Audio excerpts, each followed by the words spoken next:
All right, people.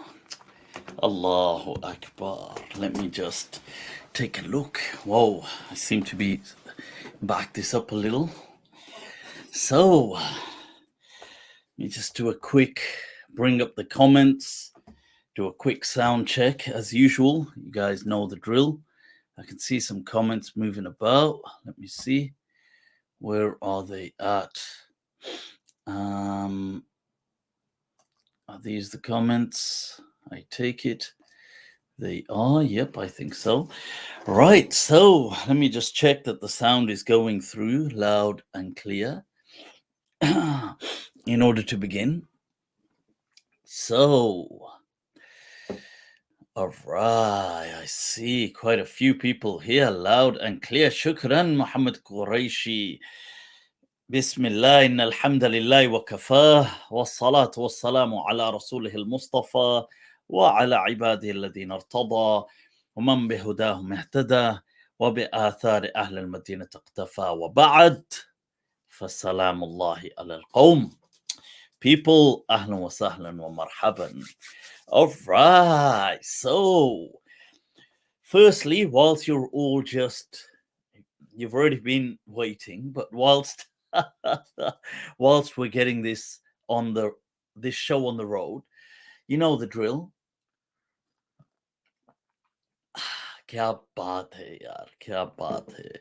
I'm going to be bringing up whilst you guys are clicking like and share and spreading the love as you so awesomely do always. Let me just bring up in the background today's file. So I've got that here. I'm just loading this up. Right. Okay. Are we there? Yep, we are. Let me just see the date. Where is today's date? There it is. Okay, I've got it. All right, so loading up. Allahu Akbar. What I want to take a look at today, and it's moved straight past it already. Well, you see, that's the day and age now. Now 2022. 2022, people. So very quickly, first of all, let me just highlight what we're taking a look at. Then I'm going to take a look at some of your comments. Let me just bring this back up. Right, there you guys are. So today, a little bit about this, what some people call the law of attraction. Others, to simply put, this concept of saying you attract what you put out, because I'm not sure when people say law of attraction, it can mean maybe many things for different people. So taking a look at that in light of Quranic guidance, people, Allah.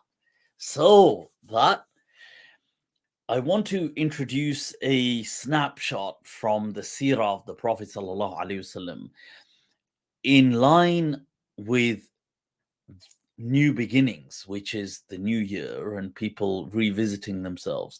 And that is a personality known as Abu Sufyan ibn al-Harith. Now, who is Abu Sufyan ibn al-Harith? I doubt it. Many people have heard of him, and that's something I want to explore. And somebody incredibly beloved to the Prophet sallallahu alaihi wasallam, but also a lot of turbulence in his story. He goes on to be incredibly hurtful to the Prophet. So we're going to look at this and his story and what happens and where he begins, what goes on right through, and how does it end. So something that we can seek inspiration from.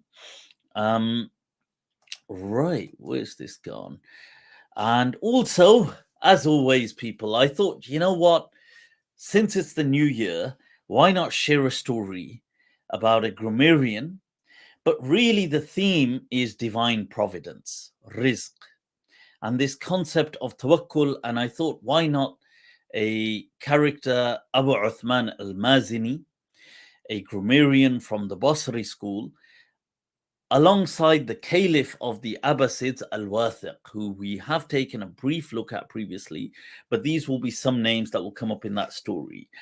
So the best way to really learn is through stories. Allahu Akbar. So who do we have here? Let's take a look at some of the people online. We've got, I've got to double click everything. This mouse is, it's not working as it should be. Right, so Abdul Basit, shukran, hayak Allah. You got Kampa, Daniel. All right, ¿qué tal, hermano? What's going on? How are things? All right, so we've got I have to triple click everything now. Anisa, Karen, ahlan wa sahlan wa alaykum assalam. Shohag, Mahmoud, salam from Sweden. All right, you're doing it. People, you're doing it. Claire, ahlan wa sahlan. Right. Let me see. You've got Darth Vader saying, Hanji dosto. Wasn't Darth Vader somebody from Europe? If so, he's really kicking the Desi lingo. Right. Or I might be mixing him up with someone else, actually. Scorpio, ahlan wa sahlan. Claire, shukran, much love for the super sticker. Dearly appreciated. May Allah bless you. Right. Abdul Basit is Mufti Abu Layth al-Maliki. Can you give a shout out to my niece Anisa, who is 15 today? Well, happy birthday, Anisa, and may Allah bless this year and many more blessed years to come. Ameen. Right, so let me just bring Monkey see, monkey do. Kya baat hai. People, it is 2022. Kamal karte ho.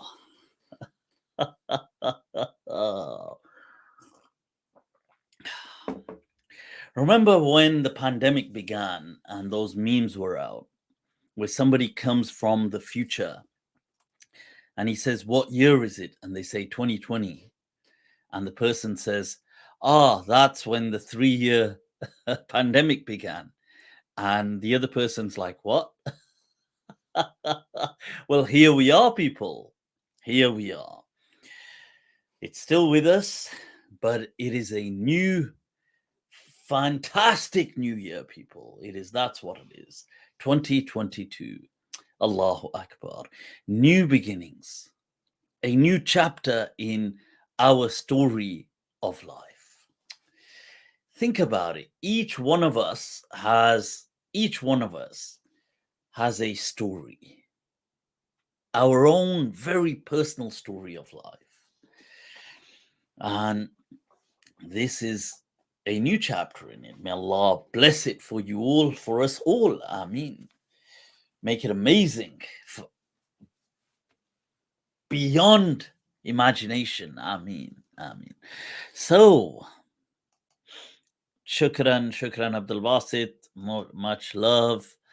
Got Ra TM Mufti. Assalamu alaikum from Chester. All right. Great place. Chester. What is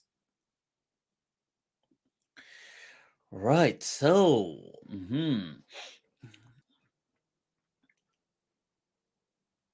look at this question. How can I not take this question? Mufti, here's a question. Why are you so awesome?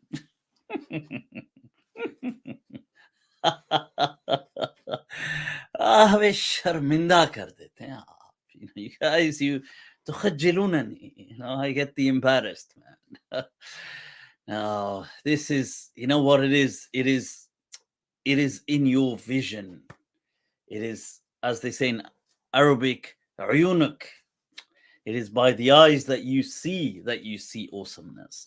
And that ties into what we are talking about today. That ties into that, which is you attract what you put out. Allahu Akbar. A theme. And I want people to, I want you to understand that some of us, sometimes some people, they get into a rut. Okay. Look, we are the only creatures with a voice inside our heads. Okay. Animals won't, most likely, Allahu A'lam, we can't get into the heads of animals, but they won't have consciousness the way we have consciousness. And they won't have this voice because they don't have voice and they don't have language. Okay. They have communication, of course, but not language. Language is a phenomenon unto itself. So we are the only creatures with a voice inside our head. And you will get people that will, their voice will tell them that you're so messed up, you know, you're ridiculous, you're a failure, you're wretched, you're cursed, bad things happen to you, you don't deserve anything good. All of this is nonsense. Okay. All of this. If you find yourself having these voices, you must rewrite your script. We are the only creatures that can rewrite our script. I want you to, if you hear that, say, A'udhu billahi minash shaitanir rajim. And if you can add more, A'udhu billahi minash shaitanir rajim, la hawla wa la quwwata illa billah. That there is no might, there is nothing, no efficacy, nothing affects nothing. It is God. So, and for some people who get really in an obsessive rut, in this OCD manner, certain ahadith tradition show to counter a ritual with a ritual.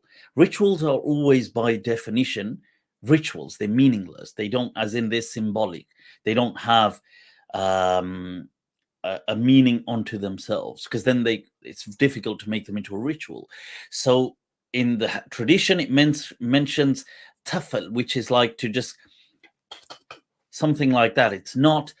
It's like to blow with subtle, you're not really like an aspirated blow. You're not really spitting or anything like that, but you're just doing like this. And the hadith, although some of these may have problems in the chain, but it's showing a ritual onto the left side. And a person does that, they say, A'udhu billahi minash shaitanir rajim, la hawla wa la quwwata illa billah. Now, this is a ritual in and of itself. It may have no meaning, but you see, the rut that people are stuck in is also a ritual.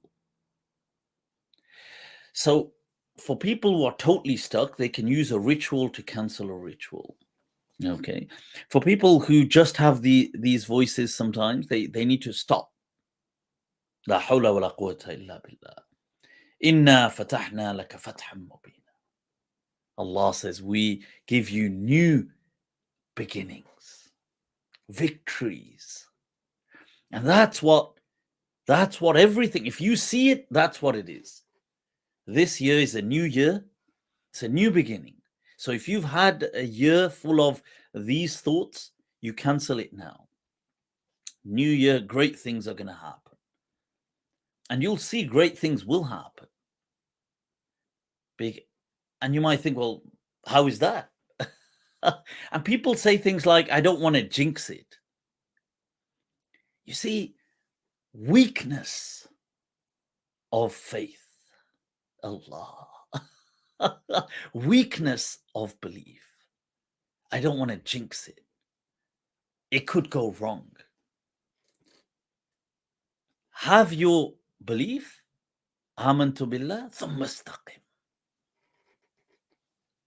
Have certainty. A storm can come this way. It ain't going to move anything. It is all about that in there. قُلْ آمَنْتُ بِاللَّهِ ثُمَّ اسْتَقِمْ. So, because and this is important because we see this a lot in this society. People's self-beliefs. Society isn't messing them up. They themselves are messing them up. I don't want to jinx it. Oh my God, something bad's going to happen. Oh my God, this, all these kind of, I'm a failure. I don't deserve this. Rewrite your script. Okay. And let me just finalize this point with one thing. You see, and the reason I said we are the only creatures, why did I say that? Because look, take any creature, it is set in its metaphorical orbit. Wild animals, a wolf, a dog. I mean, dogs don't have to be wild, but I mean, you could have wild dogs, wolves, lions, tigers, any creature, a snake, crocodile, take whatever comes to your mind. If it's in the wild, it has its orbit. It will hunt, it will seek food, it will survive. If it lives in a forest, if it lives in a desert, if it lives wherever it lives, that's its habitat. It is confined to this metaphorical orbit within life. It does that. The lion will hunt, the gazelle, it will hunt, whatever it does in its landscape. It will always, a lion will not just one day decide to, I know, let's do something, let's just become totally different. No creature on earth. Now you just imagine the unfathomable number of creatures that exist. From the tardigrade to the eagle, anything, everything in between. They are all in their orbit. كُلٌّ فِي فَلَكٍ يَسْبَحُونَ. Like how Allah says, everything is in its orbit afloat. See, when you're afloat, it's good, but you're being carried by the current. Human beings, we have the capacity that somebody who may have been something his entire or her entire life, maybe somebody just, I don't know, they had, let's say, okay education, they just did something, somebody, I don't know, they opened a shop or they worked somewhere or they were a homemaker, somebody just stayed at home, took care of children or whatever. Let's just say they did something. Now, suddenly they get an inspiration that, you know what? I want to become a writer. I want to become a painter. I want to become a businessman. I always wanted to have this business. I want to become a doctor. I want to become a teacher. That sudden decision in that day of their lives, if they act out on it, the trajectory of their lives will change. Their whole script changes. The whole orbit can change. Obviously, they will have to see it through. They're going to have to live up to it, and there's going to have to be some effort. But the point is The only creatures on earth that can do that. Change your script. Somebody could wake up, say, you know what? I'm going to start going to the gym. I don't like the way I am. I'm going to change my body shape. They can do it. Somebody wakes up, says, you know what? I'm not happy with my economic status. I'm going to change it. They change it. Somebody with their circle of friends, with their relationship, anything. The only creatures on earth that can do that. You could literally, I'm not saying, if somebody said, you know what? I always want to live in that country. Where there's a will, there's a way. Just think about that. It is, I'm telling you, it's so powerful when we think about it. Let me just see what some of the comments are. Somebody said, Mufti, somebody said, Jai Hind. Jai Hind, yeah, Jai Hind. Lucy, ahlan wa sahlan, ahlan wa sahlan. Right. Basic animal intelligence from not the voice that humans have. Sort of like basic. Yep, of course. I mean, intelligence is different. Obviously, we're not talking about. I was more talking about we have like an inner voice, and hopefully that inner voice is good. It tells you things like, you can do this, you've got this. But some people, that inner voice sometimes says things like, you're a failure. That's a problem. That voice needs to be filtered out. Right, let's move on, people. What's going on? In Cobra Kai, they depict this very thing, flip the script. Oh, I like the sound of that, flip the script. I was saying rewrite the script, but I like the sound of that, flip the script. I'm going to become a madkhali. Why not? Why not? If that's what you want to do, if that's what you need to self-actualize, then go for it, man. Go for it. Why not? Right. So, whilst I did have here as well, people on the left there from Rumi, Maulana, what you seek is seeking you. Allah. I want you to remember that, okay? Because it's going to tie into today's lesson. And I thought here was a different poem, but why not? Interesting. Nazar ko badlo to nazare badal jate hain.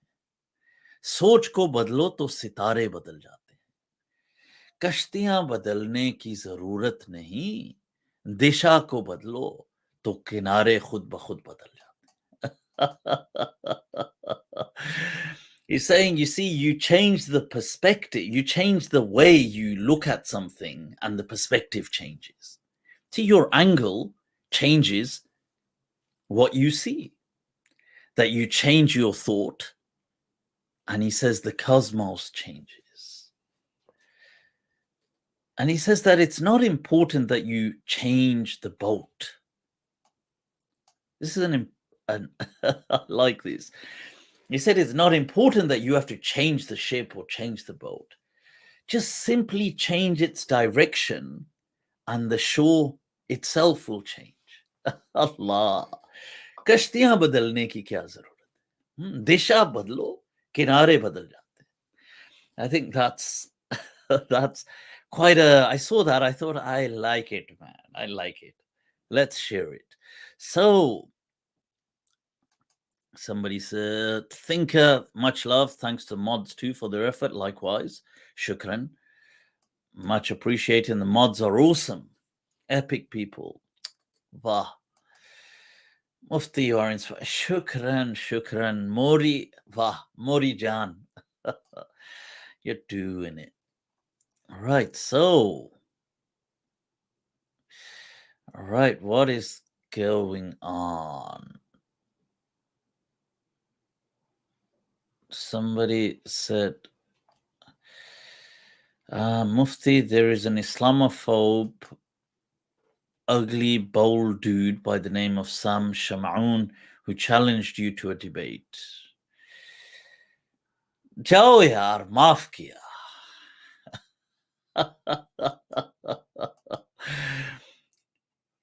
Live a life. Go. Enjoy life. You know what? Sam Shamoun, I is not interested. Okay. I don't preoccupy myself with such people or such thoughts. Too much awesome stuff to do in life. Then be preoccupied by Islamophobes. You know what? People, I mean, I get it. People are at different stages in life. So, you know, some people, it means a lot. But as you kind of get through a certain amount of life, all this stuff means nothing. It's like, yeah. I love you, Briannia. Okay.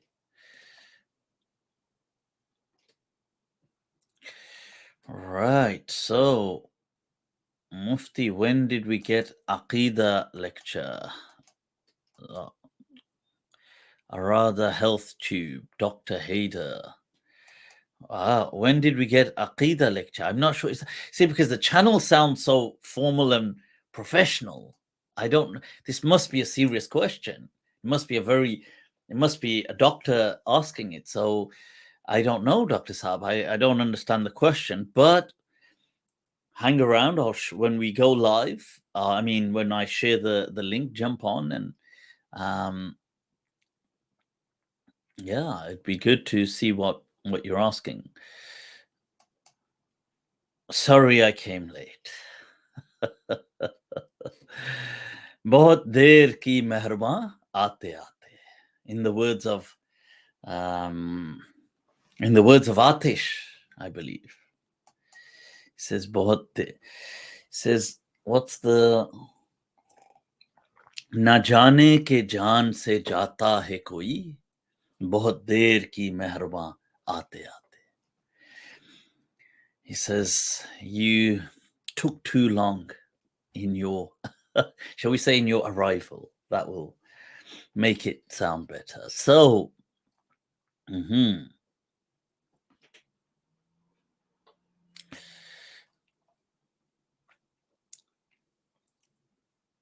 Mufti, can you take DMT on live stream while doing dhikr and spinning around? Things like DMT to me are sacred medicines. You don't take these things for a joke. Yeah, right, love you, dear. Love you too, yeah. Love you too.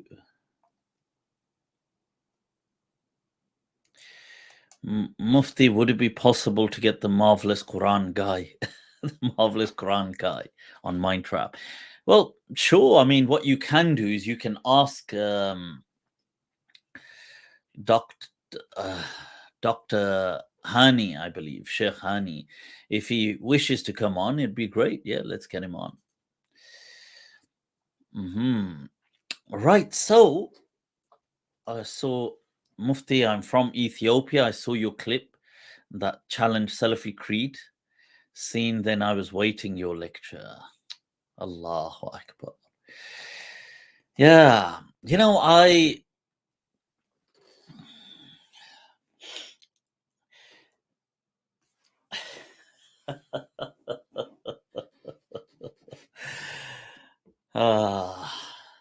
sometimes think about that.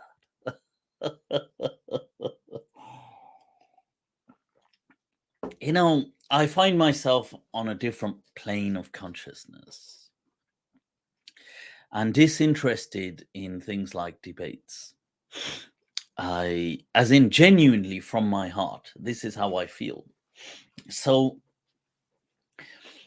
it's not my course of action. I did definitely, not last year before, definitely in 2020, I was publicly making challenges and doing that. It was a different time. And but where I find my headspace and my heart space now I don't think it's beneficial. I don't like it. I'm more than capable of doing it, but I think it brings toxicity, and it's not healthy. It's not healthy for the hearts.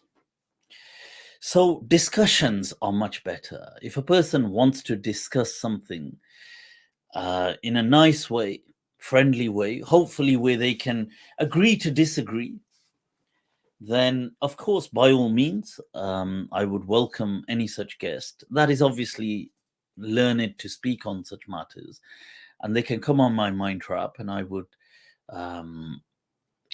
love that, and I would be very respectful. But I'm not interested in the debating thing. I'm interested in maybe discussing it with people and saying, maybe on MindTraps where it's more that kind of a talk and discussion. And yeah, so that's where I am. Somebody said toxicity is lit. Toxicity is not lit. Yaar. Is Mufti from India or Pakistan? Yaar, what I call Khitta Hindustan, the Indian subcontinent, is it not in essence all but one? Is it not? What difference does it make? We're from all of Hindustan. Why not?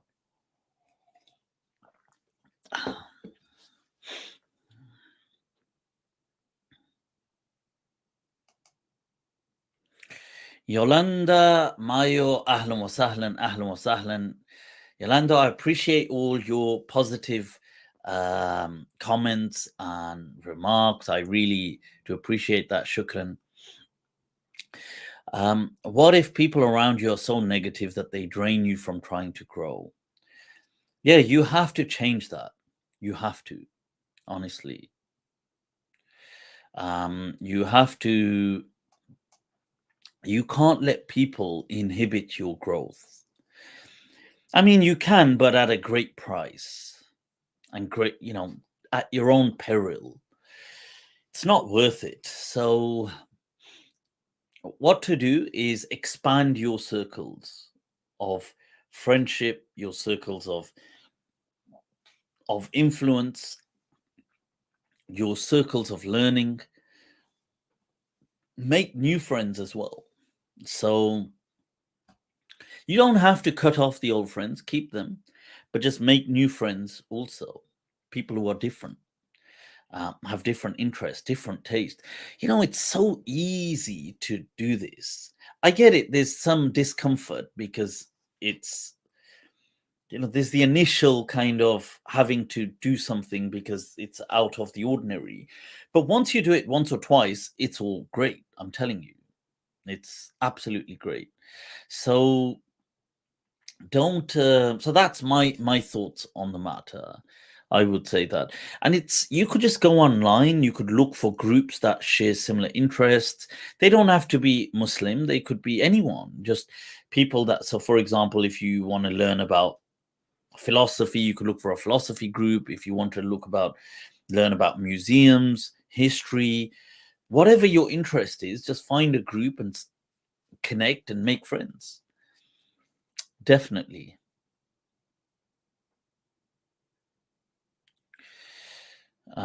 Notice to all, could we please refer to the Mufti by his full grand title, Grand Mufti? Oh, no, you don't. Please, none of this.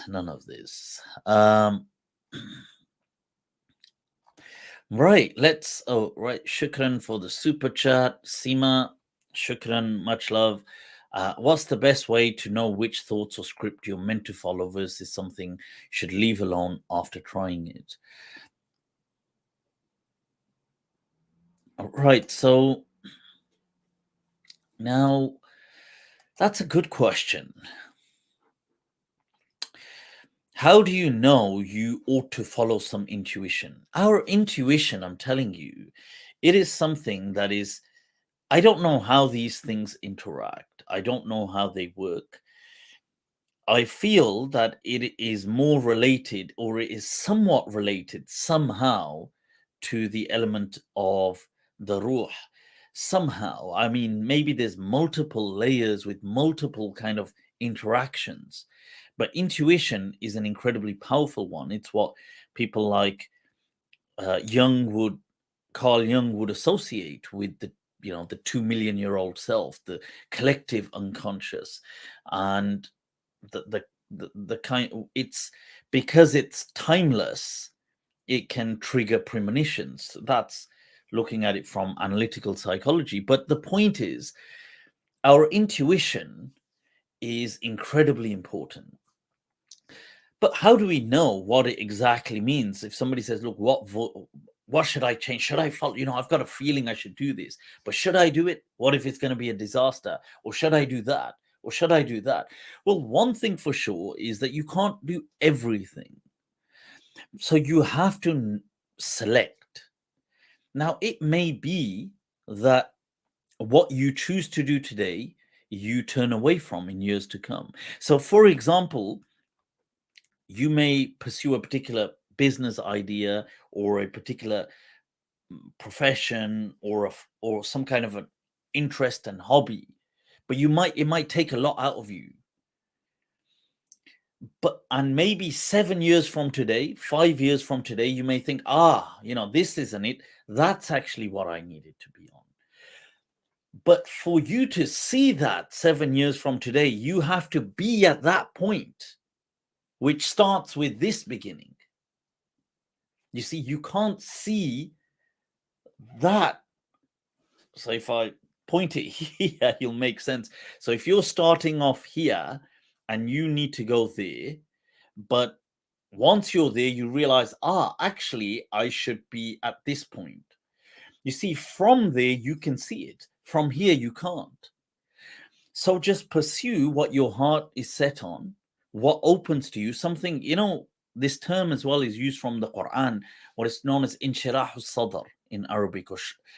It's like, it's an amazing way to express it, actually. It means like that the chest or the kind of bosom opens to it and expands to the idea.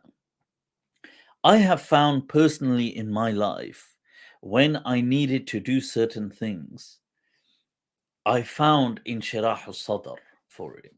I found that all of a sudden it seemed like that thing is doable. Like it's actually, as in, it's no longer just an absurd hypothetical. So, for example, if somebody said, I know I want to become an astronaut. I know I want to become a neurosurgeon. I know I want to become a hacker. I know I want to become a coding whatever software specialist. I know I want to be. See, these thoughts when you say them, they're just words with these kind of iconic pictures. The emotion isn't moved with them. Oh, I want to become an astronaut. You think, Now, that's not, even though a side of you knows that's not going to happen. But besides that, it's just a word and a thought. But what happens with certain thoughts, you get this kind of Inshirah-us-Sadr that you think, yeah, wait a minute. Maybe, just maybe, I can actually achieve this. That right there is your cue. That's the sign you're waiting for. Then just tawakkul and go. And that's what I found. Wallahi, even when I first went to study, I chose to study against incredible odds. It would have been impossible for me to study the things that I went on to study where I was in life at that stage. It was just impossible. I was not from a background. I was not.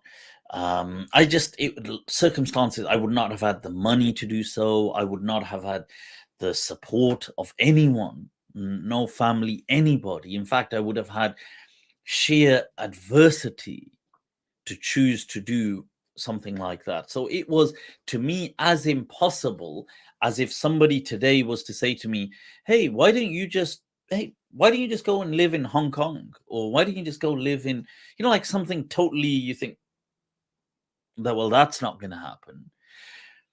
So this is how it was to me. And then just one day, it just kind of dawned on me that this Inshirah-us-Sadr, that do you think maybe that could actually be possible? That perhaps it can. And just that feeling I acted out on. And it did happen. There were very tough odds, but I did do it and I went through it. And in life, because of that happened early on. I was only just turned 18 at the time. After that, whenever a situation came and I felt that same feeling, I acted if I could, and usually it always went through. So that's my thoughts.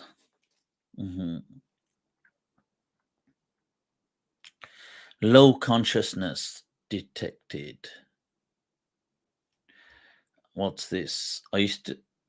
Are you trying to, why is buying super chat taking me to App Store?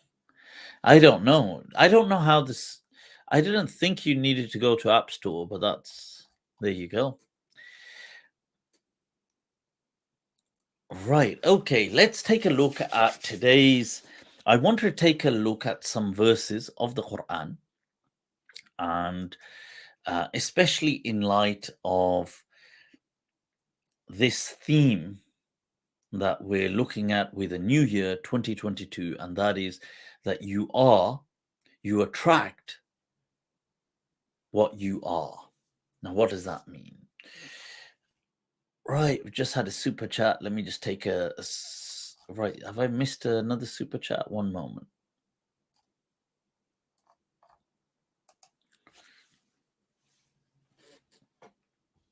Mufti, do you believe we could shift realities with practice? Shukran below it for the super chat. Much love. When you say, do you believe we could shift realities? If what you mean by that is to alter our state of consciousness, I believe, yes, of course, we can alter our state of consciousness, either through meditation, through mindfulness, or sometimes through certain food or certain kind of I don't know, certain chemicals. We can alter our state of consciousness. So yes, I guess so. If that's the question, is it possible? It's definitely possible, scientifically and practically. And I'm not sure how to understand that question differently. So does that mean should we practice? I don't know. I guess it depends on the people that are practicing it. I do find it interesting, though. I agree with, I was listening to something by Graham Hancock, and he said that he was speaking about psychedelics. And he said it's interesting. He said that the state lays and stakes a claim to your consciousness. He said they don't do this overtly, or they do it discreetly. Okay, so they don't say to you, or hey, citizens, we have a stake, or we have authority over your consciousness. But he said that if you were to wish to take a psychedelic that would alter your state of consciousness, they prohibit that and declare it a contraband and a proscribed item, that you cannot do that you cannot alter your state of consciousness. I found that very fascinating as a statement, because in many ways, as Carl Jung had said, that you see, state is a replacement or a substitute for God. in many ways. He said that. Because what people, and he said, and your kind of servitude to the state is akin to worship. And in many ways it is. You know, when you look at society, people wanting to be good citizens, good citizenry, doing certain things and feeling good about it in a way. And I'm not saying, and this is not a value judgment, I'm not saying to people, don't do this. I'm just analyzing it. That if you see how, so for example, the government will say, right, everyone, be responsible, work from home. Now, yes, people do it because, and that's great. It's functional because, let's say, you want to prevent COVID. But when they do it, there's a rewarding mechanism. You see, it's like they feel good. They feel like, I've done virtue. I've done, you know, I've got this kind of hasanat. I'm a good citizen. I'm an abdun saleh. This is, it's really fascinating. And the state, this authority that has the power to initiate decree and law, Allah, and do's and don'ts. Allah. It's interesting, and in some places has the power to give death and grant life in some ways. Not a biological, although that could also be discussed, but a statutory life, declare someone stateless, to give them the means to live, to give them life with any meaning of real life. It's amazing. I was reading that by Carl Jung, and I thought, you know, it's so, wow, it's so kind of there, and you just don't notice it. Because God, you know, God and religion have become the gods of old, and these are the gods of new.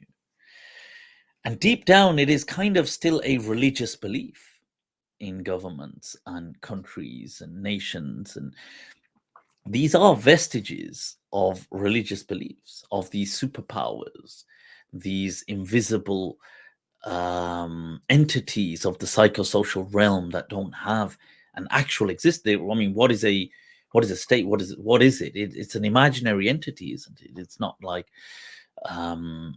I mean, people could say there's a geographical landmark that that kind of is part of the state, but that's not, because state boundaries can be artificial as well. You know, they can be, they don't have to reflect a geographical kind of outline. You don't so anyway, yeah, let's move on. Right, super chat. Icy Saracen, shukran, much love for the super chat, dearly appreciated. Mufti, been reading up on all the messianic religious cults formed in the US. Why are people blindly following these cult leaders who claim to be the Messiah? Okay, I'm not up to date with the kind of messianic cults, so I don't know if there's been many new cults and in the States and people are following them, although we're all aware of several that have happened, and America has been a hotbed as well for the kind of messianic vision. So why do people follow it? I mean, there's a number of factors in that. See, their outlook on life, the kind of trying to derive a meaning, an ultimate meaning that holds all meaning together, the end of times, so to come, that people, and this is regardless, people could, you know, somebody doesn't have to have any faith, and then they could find themselves all caught up in this. And then along comes someone that has certainty of whatever his message is, or her message. And although often it's a he, but so they will and this attracts people. You will get, you see, acolytes, people that follow the cults, they will have certain personality traits as well, and people that need to kind of belong, and they have a strong sense of belonging, but also a pursuit for, there's a huge void for meaning in their lives, and then they find meaning. This is so powerful, honestly. Meaning, I really agree with Viktor Frankl that meaning is at the heart of being. Seriously. And to me, I would even argue that that is one of the arguments for the existence of God. And I find it much more compelling than like the first mover argument and all of that, the old Aristotelian stuff. I mean, those things are fine, but to me, they don't really do much. They don't pluck at any heartstrings. But meaning, you see, the fact that being is so intrinsically caught up with meaning, and being itself has an intelligibility to it, the intelligibility of being, as in with a capital B. That is, I mean, that's some complex stuff there. So, yeah, and I think that it's actually, I agree, it's the cure to what people have today, depression and many things, is because of meaning. They don't have the right meaning in their life. Let's move on. All right. So,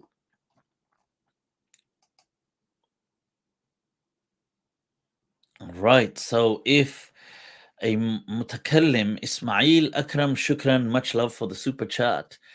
If a mutakallim brought you evidence of why a supernatural event can happen through rational evidence, what is your response? If a mutakallim, oh, you mean like a theologian mutakallim? I was trying to think who's mutakallim. If a mutakallim brought you evidence of why a supernatural event can happen through rational evidence, what is your response? Presumably through logic. I'm not sure I fully understand the question, because what you're saying is if something which, let's say, defies reason has now a reasonable explanation to understand it, then we would understand it. I mean, I don't see the confusion in that. If somebody, for example, say time travel, at a certain point was deemed unreasonable, but then now physics has explained how time travel could technically happen. Although whether it's happened or not, we don't know. Perhaps it has happened and people have come back. But so now that we understand the mechanisms of how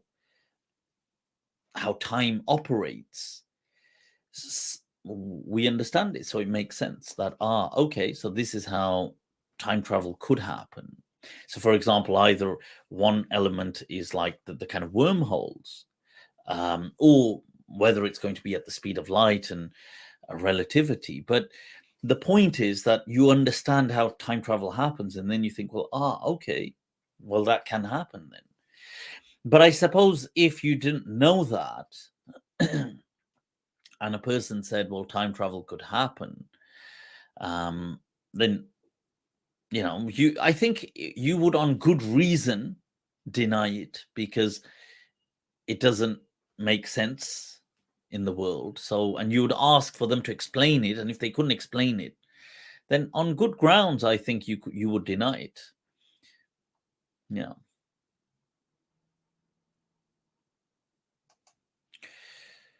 The other realm is called God's wide earth, according to Ibn Arabi. It's where you hear the dhikr of everything in its own way. It's also a place where you meet others who have entered into it. Sajaad Hussain, shukran yaar, much love. Sharminda karte hain aap yaar. You know what? Let's dedicate a poem to Sajaad. Plus he has the name, which is also of Sheikh Sajaad, who's a relative of mine and a great scholar, although quite unfortunately quite camera shy. I wish he was less camera shy because he has a lot to offer. So you know what? Dedicated to you, Sajaad. Let's go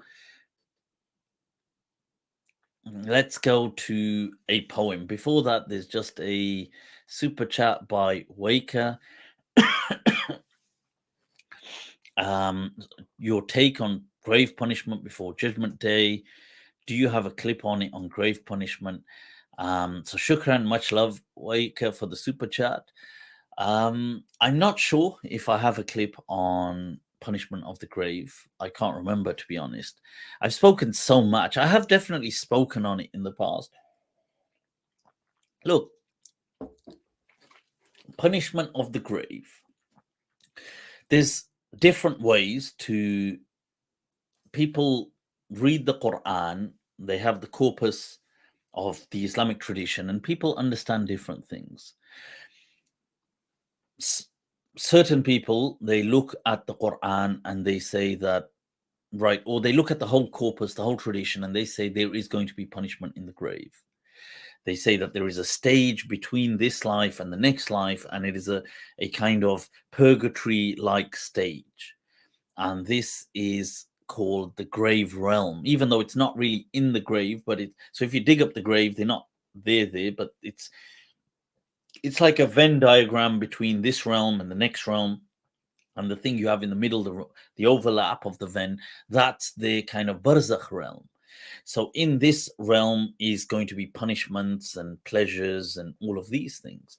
So there are many, I would say possibly today, even the majority, I could say this, I don't know without carrying out the exact research, but let's say you could say the majority of the people believe this. There have been other ulama that have also looked in Islam. They have looked at this and said, well, when you look at the Quran, it does not seem to suggest, because the Quran, when you look at it, it shows that people, when they die, they seem to be in the Quran. There's Allah saying they arise from the dead saying, oh, were we asleep? How long were we asleep? Wasn't it just half a day, or was it just a moment? Or they seem to have no sense of time, as though they couldn't tell what was happening. So some people say, well, there's no such thing mentioned in the Quran categorically of the punishment of the grave. So maybe there isn't a punishment. There isn't this. But what it is that maybe that experience that you're going through in those moments, it may be shaded by a kind of dark experience or an enlightened experience based on what is yet to come. So it's like a trailer kind of, or a premonition exposure to the continuum of life. So that's some way that people look at this. Other people may say, well, no, some verses in the Quran hint towards there is a punishment, fine. Some people say it probably doesn't. Some Muslim philosophers may argue that no, it's kind of just all consciousness once you go on. It doesn't, look, people will believe many things. It's not, I would say that all of these beliefs are taken from Islam. They are taken from the Quran and the tradition. If you follow one, that's fine. If you follow the different one, to me, that's fine. If you follow the other one, that's fine. If you follow another one, that's fine. It doesn't really, to be honest, I'll stop short of saying I haven't experienced death, but not in the traditional sense. So nobody that has completely experienced categorical death comes back to talk of it. So in that sense, this is all in the ilm of Allah. That's what it is. Only Allah knows. I would say concern yourself with this world. Concern yourself with your life. You don't need to worry about the qualitative texture of what will the other dimension feel like, because you won't understand it anyway. What would you understand about another life? You couldn't possibly understand it. It's not from this realm. So how do you understand another realm that you cannot imagine, think, see, smell? So it's, yeah. But by all means, if you're already in whatever you believe and you want to read up more on it, feel free to do so. I hope that helps. Yeah. Yeah, exactly. I mean, who's been to the grave and has come back for certain? But I wouldn't look. What I wouldn't do, I'll just add a little footnote to that. Don't make this a thing. Don't kind of, people make these into inquisitions. What do you believe will exactly happen when you die? Okay, you are a kafir. You are on the borders of Islam. You are a Muslim, but you're not a Sunni Muslim. You are, look, don't make this a thing. Okay. Just have your faith, try to be a good human being. Have love for Allah, have love for the Quran, have love for the Prophet, and spread that love amongst humanity. Don't try to, do you believe the ribs will exactly penetrate into each other? Do you believe that there will be scorpions in the grave? Oh, you don't believe there'll be scorpions in the grave. Okay, well, this guy, but he does believe the ribs will. So, okay, he can still be a Muslim, but he can't be a proper Muslim. And that person can't be this kind of a Muslim. He should be a kafir completely. And that guy might as well just be Jewish, or he might as well just be, don't do this.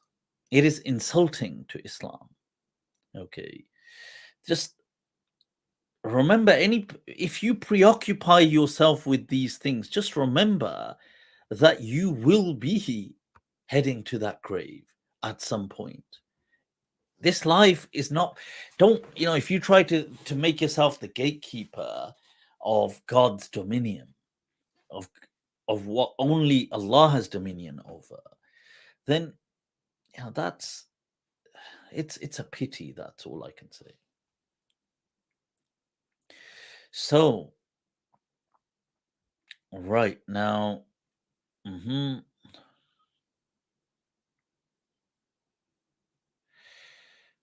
so at the end.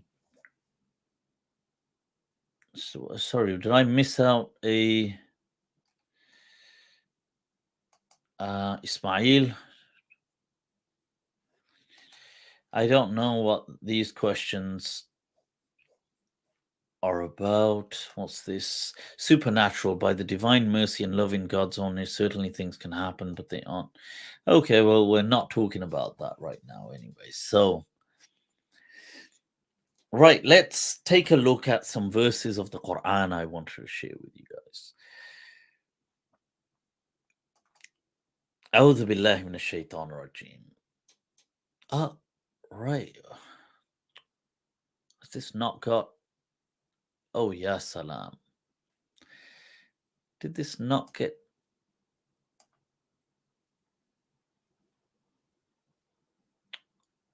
Oh, no, it didn't. These are the other...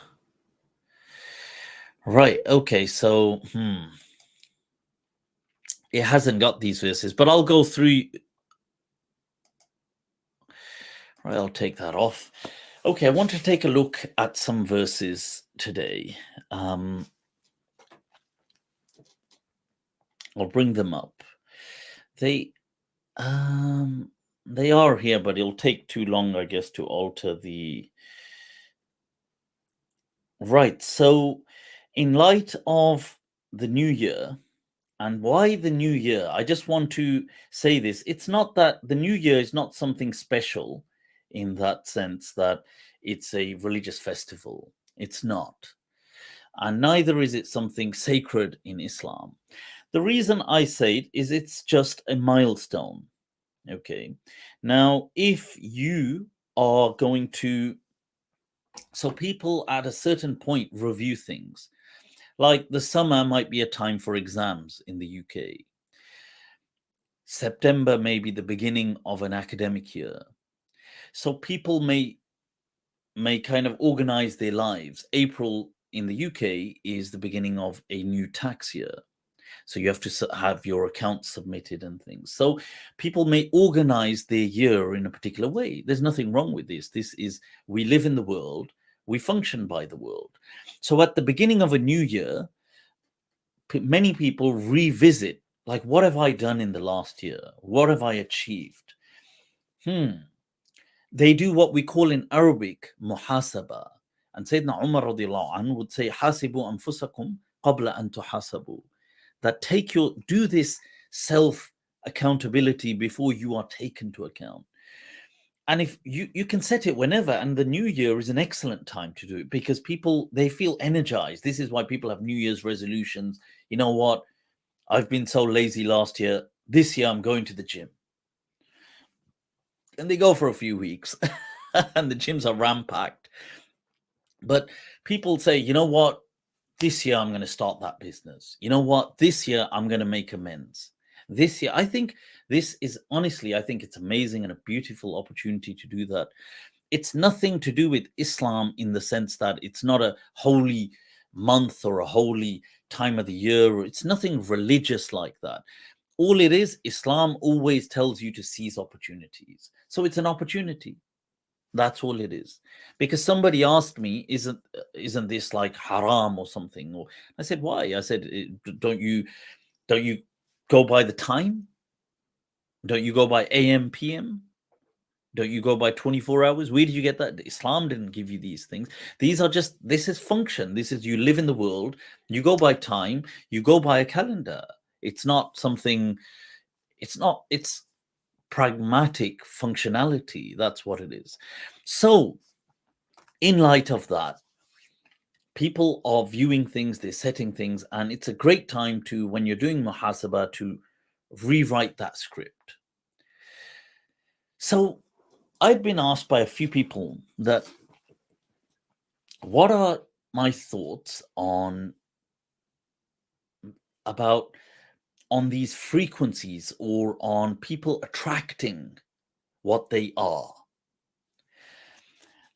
And I feel that depending on how you understand this, of course, in many ways, in this particular understanding that I'd like to share, I feel that is the case in light of Quranic guidance. And what I mean by that is that what we put out is what we find. If you see the world through a lens of positivity, through a lens of love, compassion, you will find that in the world. If you smile, you will find the world smiling. If you're miserable, grumpy, you're just a hateful person, a hurtful person, you reject many things, you will find things lacking in life. But that is the message of the Quran. Allah says, La in shakartum, you're grateful, I will give. See, you're going to Allah, and people, shukr, you are being good to people, you are doing things, Allah is giving. If you, all of a sudden, Allah mentions in the Quran, so taking a look at, I want to share certain verses. Now, there's a verse from Surah Al-A'raf. Now, you've got 96. So, أعوذ بالله من الشيطان الرجيم ولو أن أهل القرى آمنوا واتقوا. See, if the people of the settlement or of the towns had faith, if only, and faith is that abstract element, that it's in there, that positive. If they had faith, واتقوا, and they were mindful of God. See, because once you're mindful of God, by extension, you're mindful of His creation. واتقوا لفتحنا عليهم بركات من السماء والأرض. You see, when you have that positive mindset, when you have this, I want to serve, what does Allah say? فتحنا عليهم بركات السماء والأرض. That we would have opened blessings, all kinds of blessings. But how? If they had done the action. And what was the action? It was a mindfulness. It was faith and mindfulness. It began in there. Amanu wattaqaw. That they had this belief, they had a belief structure, they had that conviction, and then they were mindful. لَفَتَحْنَا عَلَيْهِمْ بَرَكَاتٍ مِّنَ السَّمَاءِ وَالْأَرْضِ. These blessings in abundance would have been opened for them. But look at the contrast, you see. وَلَكِنْ كَذَّبُوا. Now there's many ways of understanding this, that yes, one way is that if we're restricting this to the time of the prophets, they denied verses of the Quran, but they also denied God's blessings. They denied his grace. They denied love and compassion. Did they not deny it? They denied insaniya. They denied ihsan. They denied it. They saw someone in need, walked right past. They saw somebody suffering. Not my problem. Sounds like a you problem. What does Allah say? فَأَخَذْنَاهُمْ. And then we took them.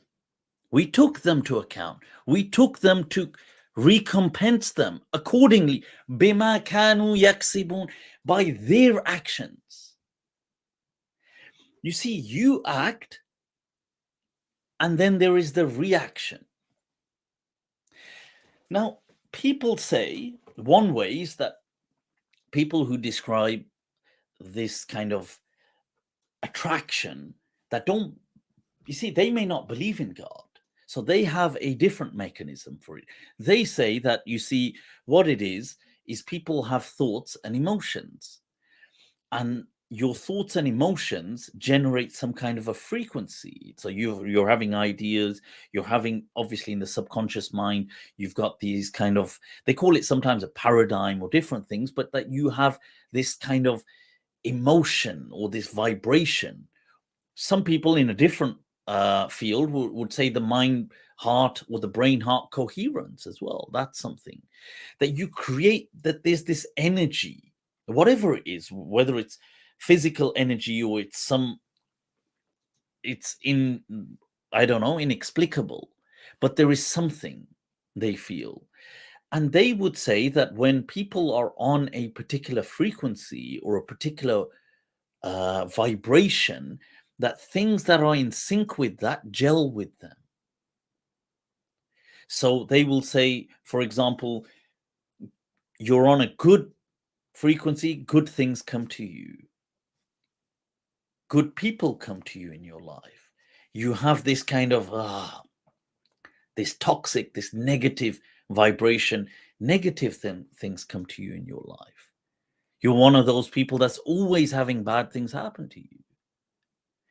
Now, this is a matter of language. You see, you could see this as the positivity is iman. The positivity is that mindfulness of God. And then good things are coming to you. The positivity is ihsan. And Allah says, and we cover this, Surah Rahman, Hal jaza'ul ihsan illa al-ihsan.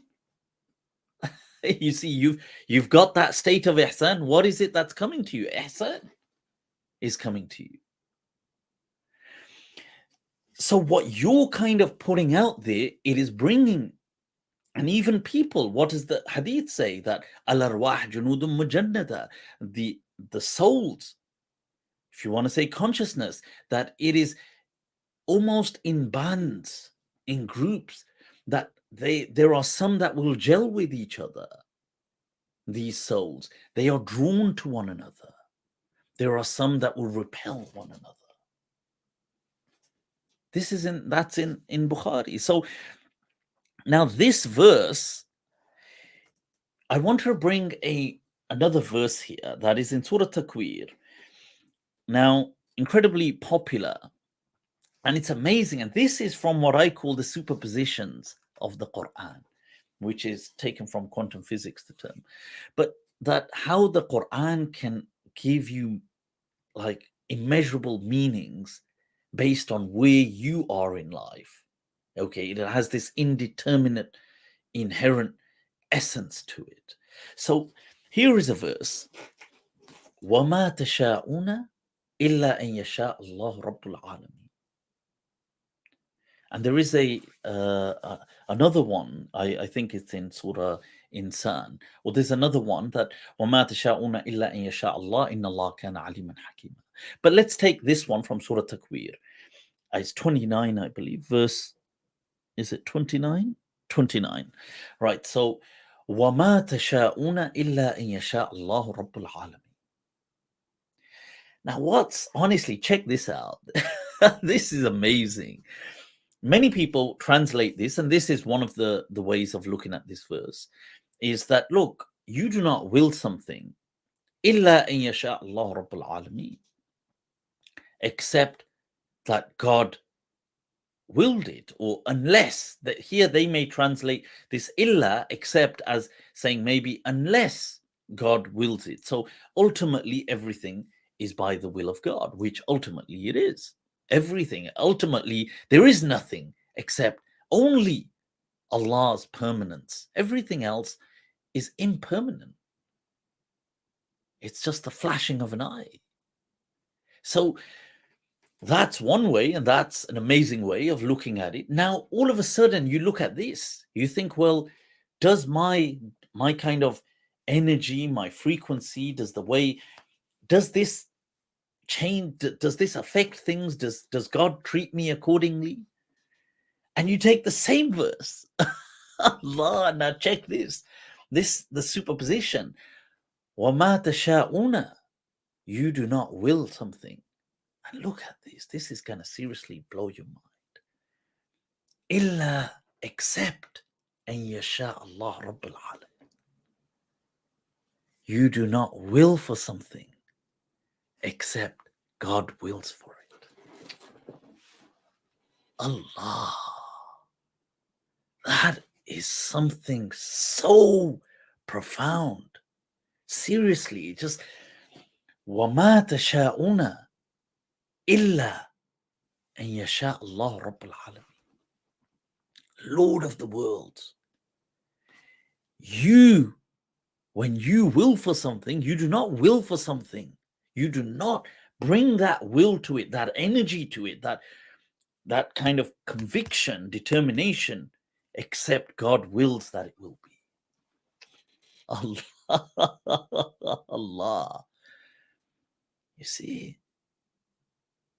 Now, in light of that, you have the Hadith Qudsi, which is in Sahih Bukhari, Sahih Muslim, Muttafaqun Ali. Abu Huraira, that, and I did bring that up.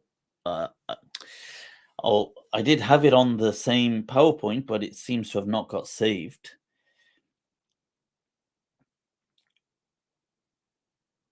But it's the I want to read the whole wording of it if I had it here, that is. But it's from Abu Huraira. It's transmitted. It's in Bukhari and Muslim, but it's very popular. That that it says يقول الله تعالى أنا عند ظن عبدي بي. أنا عند ظن عبدي بي. وأنا معه إذا ذكرني. أنا عند ظن عبدي بي. وأنا معه إذا ذكرني. That I treat my people, my person. You could translate it as servant. I just think in this day and age, we can translate it as servant or slave. It's just in English, it doesn't sometimes carry the same meaning because language changes with the day and age. And today, servant and slave automatically falls into a derogatory kind of subset of words. And that relationship with Allah is not derogatory. It's an amazing relationship. So I prefer as not to cast upon it this shadow of the kind of social interpretative repertoire, what they would call in psychology, by using that word. So I would prefer translating as just saying person or people, but you can translate it as slave or servant. So Allah saying, I treat people in accordance with how they expect me to treat them. And if they are mindful of me, I am mindful of them. Allah. Look at that, tying exactly in to this phenomenal way of understanding that, look, you change your way, Allah will change the world for you. Or your world, at least. I don't mean by this, I'm not saying in a sense the political structures and the institutions of the world will change, but your world, which stems from here, it changes. Honestly, I find that so, and this verse, that وَمَا تَشَاءُونَ, that you do not send out this willpower. What is it ultimately? Is it an energy? Is it a deep down kind of vibration? What is it? You do not send it out. I mean, people could say vibration. Ultimately, I mean, everything is a form of energy, is just vibration. Matter is, according to string theory, just vibration. So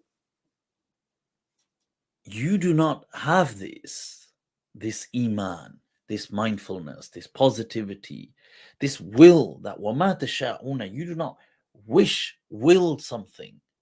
And it's not just wish. You see, Mashiach is not, Sha'a is not, like when you say Insha'Allah, it's not, or you say, oh, if you can translate it at times as wish, but wish in English can mean that kind of tamanni, that I wish for something.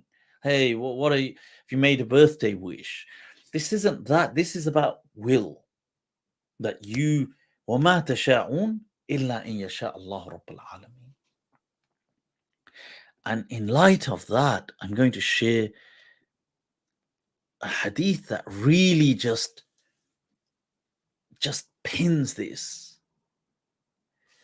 And that is that the Prophet said in a hadith, and people have questions, some people may question it, but the meaning is incredibly profound. That a certain slave, in it is mentioned that who may appear, or a person who may appear disheveled, appear like a loser. Like you might look at somebody and think, oh, what a loser. The hadith said there are certain people like that. Apparently dusty and losers in the eyes of the world. Or by losers, what I mean is they don't have anything to show by what the world measures success. But it said that lo aqsamu alallahi, if they took an oath by Allah, la abarra. Wow. Allah will see to it that oath has not gone in vain. This, honestly, I learned this hadith probably about 20 years ago. It was in our Sahih Muslim class. And, the day I heard it, it shook me. Wallahi. Because I have found in life that there have been times when, when you have said something as this kind of willful wish, but you've said it as a qasam. And there has been, and we've spoken about this in previous session, that the brain or the mind-heart coherence. So it's not just the mind saying it, but the heart is with it. The emotion carries it. Remember, the emotion is like the wings that will carry this. There have been times where I can say, and I'm sure each and every one of you, that some things have happened in life that we've said that qasam said that this will happen. And it has unfolded and happened. And this is why, that hadith has always kind of, it's been like this ringing in my head. And it will appear on occasions where I found myself, all of us at times in life, we may have these moments of, and a person says something, they say it to themselves or they say it in front, but it's to themselves. And they, for some reason, put an oath to it. And then it happens.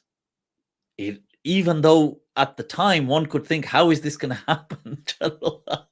Qasam to khali, you've said an oath, but how is this going to happen? But this hadith that lo aqsamu ala Allahi la barra wa ma tasha'un illa an yasha Allah rabbul alamin.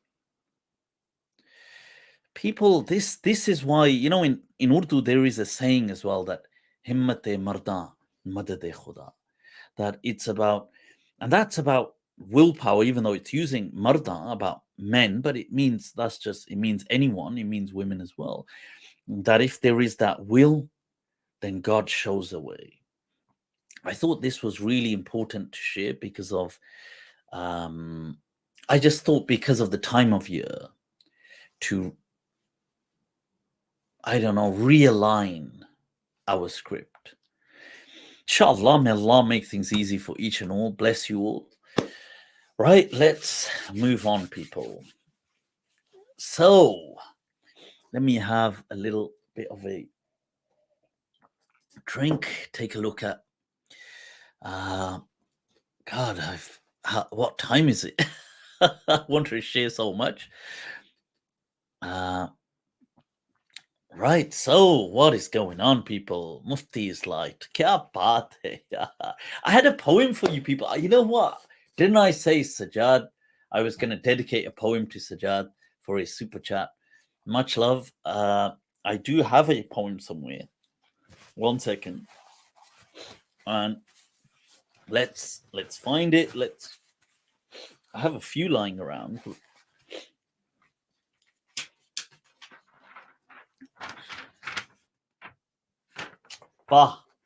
Sajaad.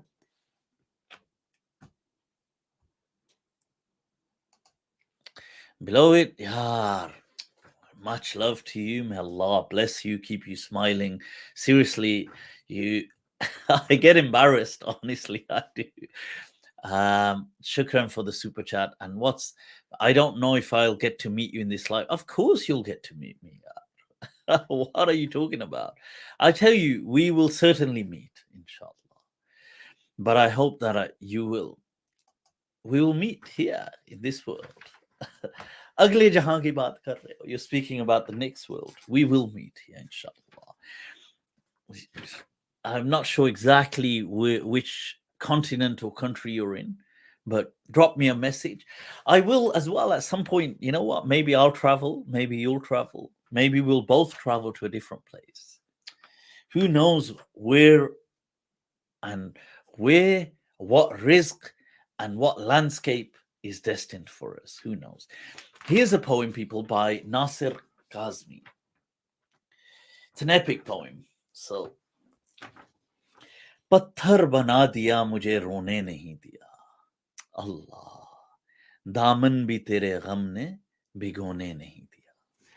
This isn't honestly honestly, few things really pluck at my poetry. Is one of those things that is a virtual companion in life.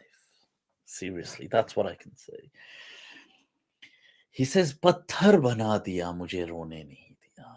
He says, it turned me to stone, did not allow me to lose a tear, shed a tear. दामन भी तेरे गम ने भिगोने नहीं दिया. That your sorrow, your melancholy, your gham is an Arabic word used so much in Urdu, that your gham, it didn't even allow me to soak my, and the daman is like the front cloth And the reason they would use it often in Urdu poetry, it's from a Farsi word, and they would use it metaphorically to mean a person's, it could mean their honor, their chastity, it could mean many things of value, but here in the sense of crying, you kind of soak it because you're crying excessively. That's a common trope in Urdu poetry. तन्हाइयां तुम्हारा पता पूछती रहीं, शब्बर तुम्हारी याद ने सोने नहीं दिया. क्या बात hai. I wonder, this being dedicated to Sajaad, I wonder which bechariyan shall we say that they're losing their sleep over you. You have to go gentle on people. You have to go gentle on the gentle hearts. Right. So he says that the lonely tanhaya are the kind of loneliness that it would ask me about you. Shabbar tumhari yaad ner sone nahi diya. That your remembrance would not even let me fall asleep. Aankhon mein aake baith gaye ashkon ki lehar. That the waves of tears came and just sat in my eyes. Palkon pe koi khwab pirone nahi diya. That it did not allow my eyelids to weave any dreams. Look at the use of kind of language here. दिल को तुम्हारे नाम के आंसू अजीज थे, दुनिया का कोई दर्द समोने नहीं दिया. He says that the heart, it valued your tears, your gham, your sorrow, that it didn't allow for any other pain to preoccupy the heart. And he seals the poem, Nasir Kazmi, Urdu poet, legend, with, he says, Nasir yun uski yaad chali haath tham ke, mele mein is jahan ke khone nahi diya. Hi, honestly, wow. Let me repeat that to you. Nasir yun uski yaad chali haath tham ke. That he says, Nasir, his or her memories, whoever he's speaking about, their memories, this is how they went, in a way that it held tightly my hand. Mele mein is jahan ke khone nahi diya. That, you know, in this fair or festival of life, it didn't allow me to get lost. That I walked through, that life is like a fair. We call it a fair or a festival, a carnival. That so much is happening: noise, entertainment, rides, sales, laughter, singing, music. This is the world, Mela. And we in this dunya are just crossing through it. That's what we're doing. And you can imagine the distractions. You're walking through a carnival and somebody's shouting and somebody, and before you know it, you're lost. You're like, where the hell am I? Where did those people go? Which way is the exit? And he's saying, look how your memories, that he says, Nasir yun uski yaad chali haath tham ke. That your memories were such that they guided me through this festival, through this carnival, by holding firmly my hand, not allowing me to get lost with the distractions of this world. Vah. Nasir yun uski yaad chali haath tham ke, mele mein is jahan ke khone nahi diya. Honestly, I find that so profound. Read poetry. You know, if you get a chance, read a bit. Whatever language you read it in, it will change your life, honestly. and it will add so much more nuance and flavor to your world.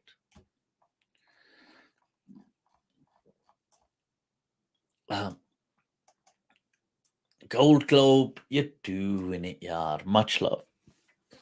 Guys, let's share a story from the seerah of the Prophet sallallahu alaihi wasallam. Okay. Now, this is about a companion of the Prophet sallallahu alaihi wasallam. And one of the Sahaba, and his name is Abu Sufyan. But you know, when we say Abu Sufyan, what comes to mind often is Abu Sufyan al-Umawi, from Bani Umayyah, the father of Muawiyah radiallahu an. And Abu Sufyan is also a companion radiallahu an, and his name is like the popular Abu Sufyan. So usually when people say Abu Sufyan, they think straight away of him. However, that's not the only, there were other Abu Sufyans, and this Abu Sufyan is one that maybe many of us are not familiar with. And this is why it's worth sharing. Abu Sufyan ibn al-Harith. Okay. Who was he? He was the cousin of the Prophet sallallahu alaihi wasallam. Actual cousin.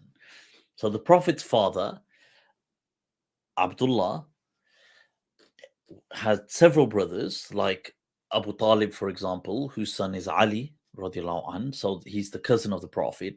Another uncle is like Abbas, hence Abdullah ibn Abbas is the cousin of the Prophet. And another uncle was Harith, once again, and his, people say the eldest son was Abu Sufyan. Many people have said that was his actual name, but that's what he was predominantly known by. And some people have given a name. They said maybe it was Mughira, maybe it was something else, but really he's just known as Abu Sufyan. He was a very similar age to the Prophet sallallahu alaihi wasallam. Some say an equal age, if not born in the same year, give or take. He was very, very close. And then not just with age, he actually, as a child, would play with the Prophet. He was a child, same kind of infancy. They both were given to Halima Sa'adiyah from Bani Sa'ad. Halima, the kind of foster mother of the Prophet sallallahu alaihi wasallam, who nursed the Prophet sallallahu alaihi wasallam as an infant. When she nursed him, she also had with him was Abu Sufyan ibn al-Harith. So he went with the Prophet. So you can imagine, since kids. Now think back to your childhood. I don't know if any of you are still in touch with some of your friends from when you were 4 years old.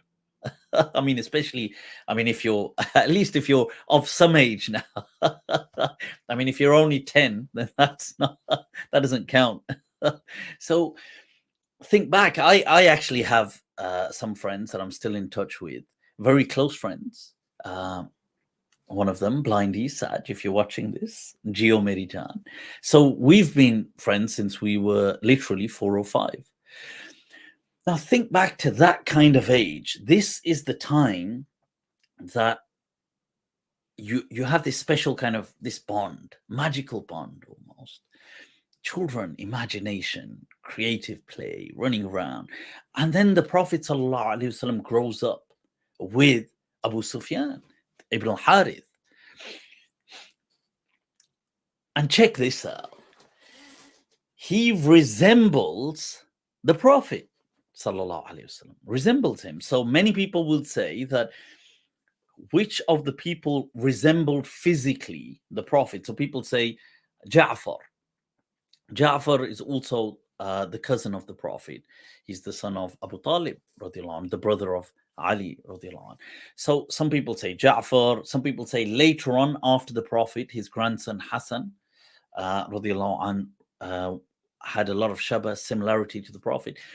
But somebody in his lifetime, another person, his cousin Abu Sufyan ibn al-Harith, they say resembled him quite a lot, an amazing, remarkable similarity. So you've got two, in their childhood, two people growing up. They've got this bond, this friendship. They do things together. They play. They go on their little adventures together. All of this happening, and your cousins, and you look similar. And remember, they are from a noble clan of Bani Hashim, so there's that general respect. People show you respect. Now, all of this, and as they grow into young men, Abu Sufyan and the Prophet ﷺ have a very close bond. Friends. Often will do things together. Abu Sufyan really has a gift of poetry as he kind of grows into a young man. And he would charm the Prophet ﷺ. He would say poetry for him. He would say to people as well, general poetry. And he was somebody that had of a kind of stature amongst Makkah. He was kind of known for, somebody could hold his kind of ground, and he was charming, and he was eloquent, and he would do things often, like if he went somewhere, he'd come back, bring gifts for the Prophet. The Prophet ﷺ would bring gifts for him. They had this bond, perceptibly imperishable. That's how strong it was. Now, what happens is the Prophet ﷺ, at the age of 40, receives revelation. Everything starts to change. And it becomes a very troubling time for the Prophet ﷺ, because people, your near and dear, start to turn their back on you. Wallahi, this is something that it's unimaginable. And in many ways, the Prophet ﷺ went through this so he could set out an example for us. لَقَدْ كَانَ لَكُمْ فِي رَسُولِ اللَّهِ أُسْوَةٌ حَسَنَةٌ. Because why? Because we in life will face tragedies. We will face our own trauma. We will face our own struggles, our own challenges, our own hurdles. So you have the best of examples laid out for you. In many ways, one could see it as this was destined, that the Prophet had to go through suffering so as to leave for us an imprint that we could follow. Sallallahu Alaihi Wasallam. Amongst the people that turned their back on the Prophet is Abu Sufyan ibn al-Harith. Now, the Prophet finds himself incredibly lonely with a few people, and then he starts to get victimized and persecuted, and people start attacking him. And at times they're not physically attacking him because he's still related to different people within Makkah, but they're making life hard and they're insulting him. And sometimes they physically attack the Prophet ﷺ, and everybody knows what happens in Makkah in those 13 years. But Abu Sufyan ibn al-Harith, he doesn't just withdraw from the Prophet and turn his back on him. He turns that energy, that passion, that love that he had, he turns it against the Prophet. He starts to say poetry, insulting the Prophet, hurting him. When the Prophet was down, when he was beaten by people. Remember, the incident of Taif happens. The Prophet is attacked. They hurt him. He's bleeding. In these years, in these months, in this time of despair and darkness for anyone else, and for the Prophet finding himself alone without support, he loses Abu Talib, he loses people that were kind of support mechanisms for him. You see this person who once was a near and dear friend. That people could say, "Yaar, what a friendship." That person is there to add insult to injury. He would chant, he would gather people together. Schadenfreude. Take, this Schaden. One is when you are going through a difficulty in life, somebody takes pleasure in it. There is a word for this in Arabic called Shumata. In English, we borrow the German word Schadenfreude. This Shumatatul A'da, this Shumata,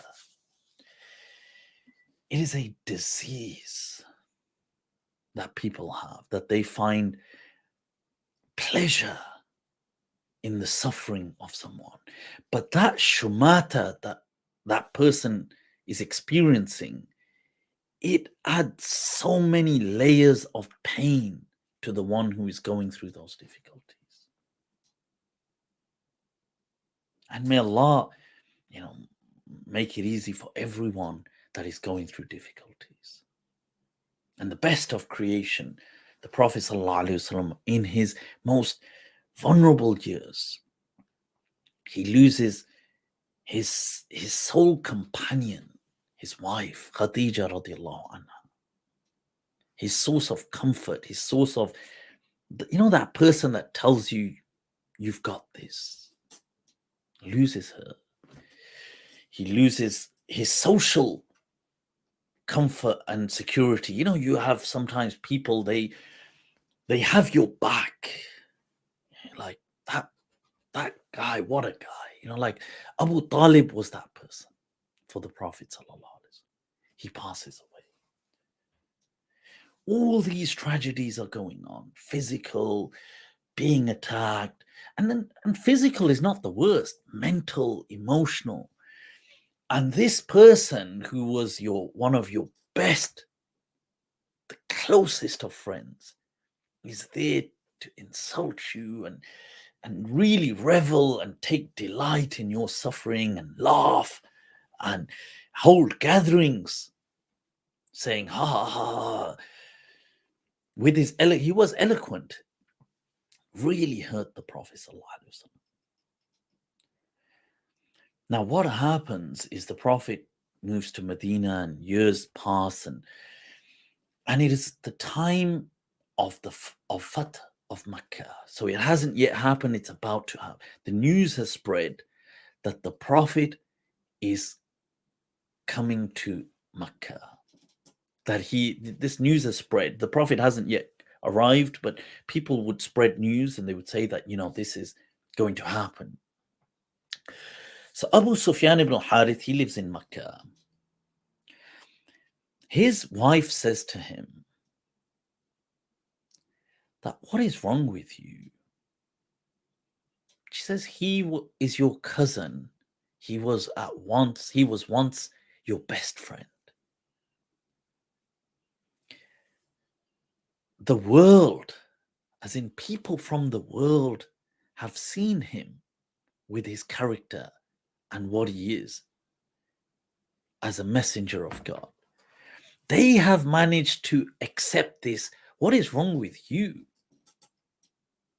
Let me tell you something. Sometimes when somebody that is within that zone of proximity to you says something like this, and you don't expect it, your defense is not up, it hits you. I mean, it hits you like Tyson going in. Because it's in a point where you're not defensive, that you yourself become embarrassed of yourself. Abu Sufyan ibn al-Harith, he has this moment of, like he feels, like they say, like in Urdu, there's an idiom that apni nazron mein gir jana. that you fall in your own sight, that you fall from grace, but in your own sight. He has this moment and he thinks, you know what? I'm going to fix this. And I'll tell you something. That's interesting. Yeah. He thinks, yeah, I've heard that the Prophet has left from Medina, but he hasn't yet reached. It's going to take, let's say it's going to take a good few days to get to Mecca because they stop on the way. He says, you know what? I'm going to reach him. And it's me, yeah. It's Abu Sufyan ibn al-Harith. It's his cousin. It's his bestie. You know, when we look back in our memories, let me tell you something from psychology point of view. Let's psychologize this. When we think back about other people, we think back often about the good things we've done for them. See, our memory doesn't show us or put to the forefront how bad we've been. It shows us how good we've been to them. Like, we are aware that we may have been bad as well, but it kind of creates an imbalance psychologically. Like, we think, yeah, it's me, yeah. We've got plenty of love between us. So he thinks to himself, you know what? I've heard. So he says, I'm going to go out to the Prophet. I'm going to go there. So he asks, and people tell him that the Prophet is going to stop at Abwa. Abwa is where the Prophet's mother is buried, radiallahu anha. And en route, the Prophet would usually stop there just to pay his respects. And people would settle. So he hears this. He takes his son Ja'far and he says, I'm going to go. So he goes there and he's hiding because he doesn't want, remember, he's one of the arch enemies of the Prophet. He used to attack him. So if imagine somebody sees him, they could think, oh my God, we've got somebody's come here. He's come here to try to assassinate the Prophet. So they may kill him immediately, or at least wound him, injure him, whatever. So he goes there kind of all disguised and takes his son. And he tells himself that, when the Prophet's going to see me, he's going to be so happy. Completely forgetting all these years, almost 20 years of causing suffering to the Prophet. 2 decades. He turns up and he's in disguise and he waits for the Prophet. The Prophet ﷺ comes out. He stands there and he removes his kind of face covering. The Prophet ﷺ, this is completely unexpected, just sees him for a moment and then just turns his face and goes. Abu Sufyan ibn al-Harith is shocked that, what? I thought the Prophet's going to be thrilled. It's me, his buddy since we were like 4 years old. He thinks, did he see me? Did he recognize it's me? So he goes after the Prophet again and he kind of jumps in front of him at a place where the Prophet goes and stands. So he kind of stands in front of him very clearly this time. It's me, Abu Sufyan ibn al-Harith. The Prophet looks at him and they have this eye contact. As it said, the eyes are the window to one's soul. It's amazing what the eyes convey. They convey happiness. They convey desire. They convey fear. They convey despair. They convey sorrow and sadness. He saw in that moment in the Prophet's eyes the hurt that the Prophet felt. By looking at him, all those memories of this person hurting you, in that glance, they came to him. He could see that my very presence, the pain and the hurt it's causing. So he's kind of confused. He's kind of recognized now. He's kind of woke up from his being deluded in thinking the Prophet's going to be over the moon. But on the same hand, he feels that, look, I'm in the wrong. I get I'm in the wrong. But what do I do now? So he goes to Abu Bakr radiallahu anh. He asks Abu Bakr that, look, can you do something? Abu Bakr says, look, they say, leave me out of it. He goes to Umar. Umar says, look, this is, it's between you, it's between the Prophet. He goes to Abbas, his uncle, the Prophet's uncle. And he says to him that, look, uncle, ya am, he says, can you do something? Can you speak to the Prophet? And he says, look, he says, I can't. You can try or just let things unfold. So he hangs around. He's hanging around. So the Prophet did not say anything to harm him. The Prophet did not instruct anybody to harm him.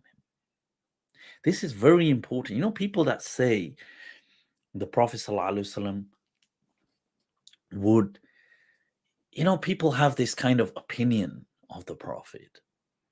Clearly in his seerah, you see the rahmah. But he was hurt. Now, when he settles with, because he just stays with the people, he's got his son with him. One of the Ansar realizes the story. They realize, oh, isn't that guy Abu Sufyan? And they realize, he walked up to the Prophet, and the Prophet kind of froze, but then just walked off. So he starts to kind of, he starts to verbally abuse Abu Sufyan ibn al-Harith. Like he starts saying things, taunting him and saying things. And sometimes, like when he'll go, he starts throwing stones at him. And so Abu Sufyan is in a bit of a, like he doesn't know what to do. So he sees Ali a couple of days later, and he asks Ali, look, can you intervene and do something? And Ali says, look, I can't. He says, okay, he says, look, people have started to harass me. And then Ali asks him, why would people harass you? And he says, look, he says, some of these guys, he says, they're actually harassing me. He says, like, what are they doing? He says, they're abusing me, they're throwing stones at me, they're doing things. Then Sayyidina Ali says to him that, okay, that we will handle, because look, that is unacceptable. And Sayyidina Ali goes to the person, he tracks this person, Nu'ayman, and he says to him, he says, listen, he says, the Prophet may be hurt by him, but he is the cousin of the Prophet and his long childhood friend. He says, in no time the Prophet will open his doors of love for him. So if you harm him now, just think when the Prophet finds out how offended he's going to be. So, and this, you see the wisdom of Sayyidina Ali radiallahu anh in being so very real. You know, this is the thing, because in life, it's not a fairy tale. A person has to be real. And that Nu'ayman he kind of refrains from further harassing him. So time goes by now. Okay, time goes by. Fathu Makkah happens. You know, when the Fathu Makkah happens, the family of Abu Sufyan ibn al-Harith are in Makkah. They come to the Prophet because his cousins as well. They're all related. Here, the wife as well, she said, see, this further softens the heart.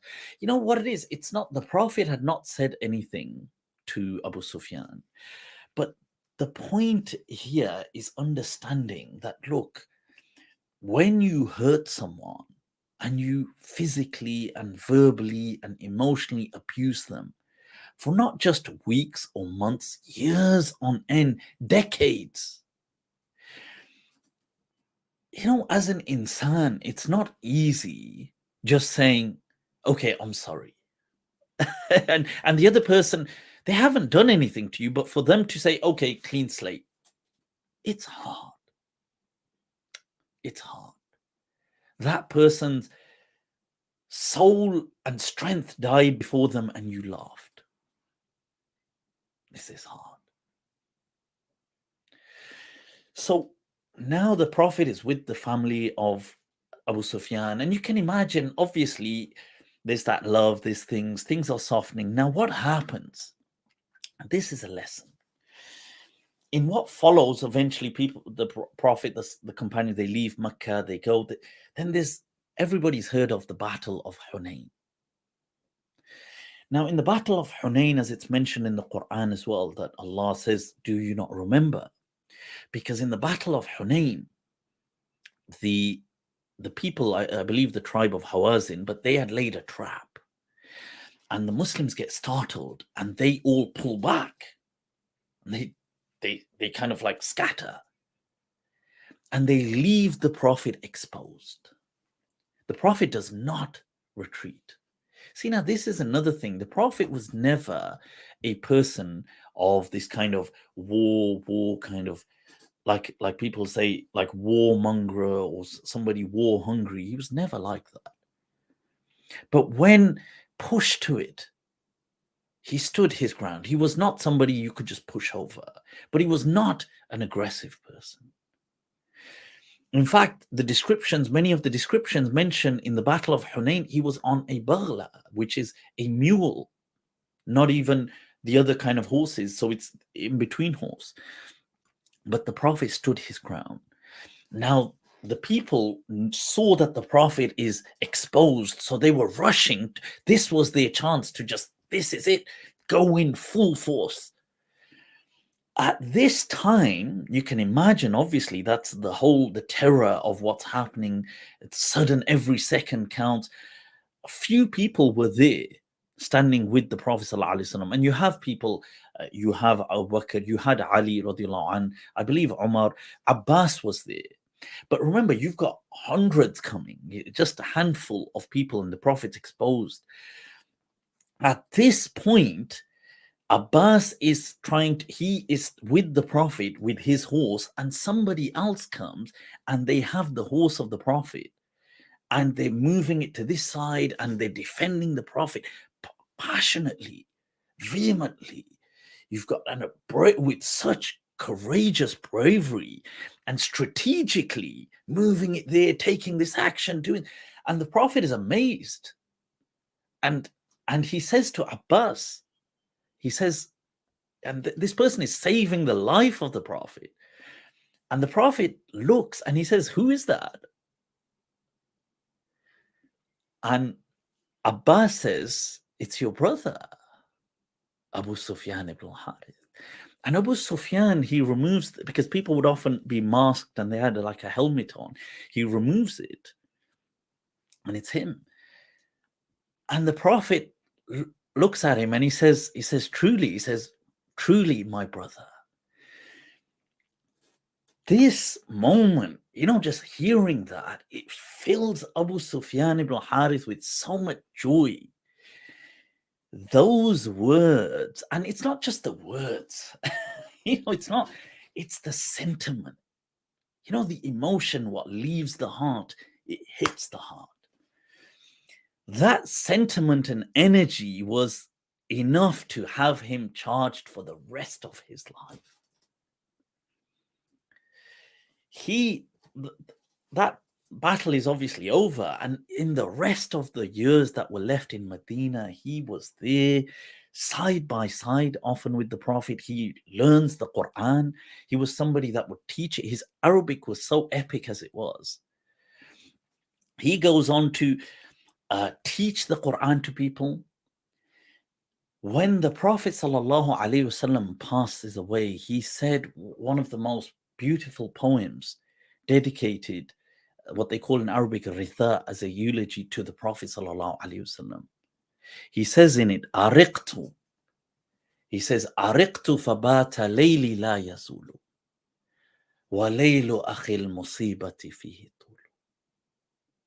That he says, and I can't seem to find sleep, and my night just doesn't end. And he says, and the night of akhil musiba, the one who has a calamity, fihi tul, that it indeed is lengthy. فقد عظمت مصيبتنا وجلت عشية قيل قد قبض الرسول.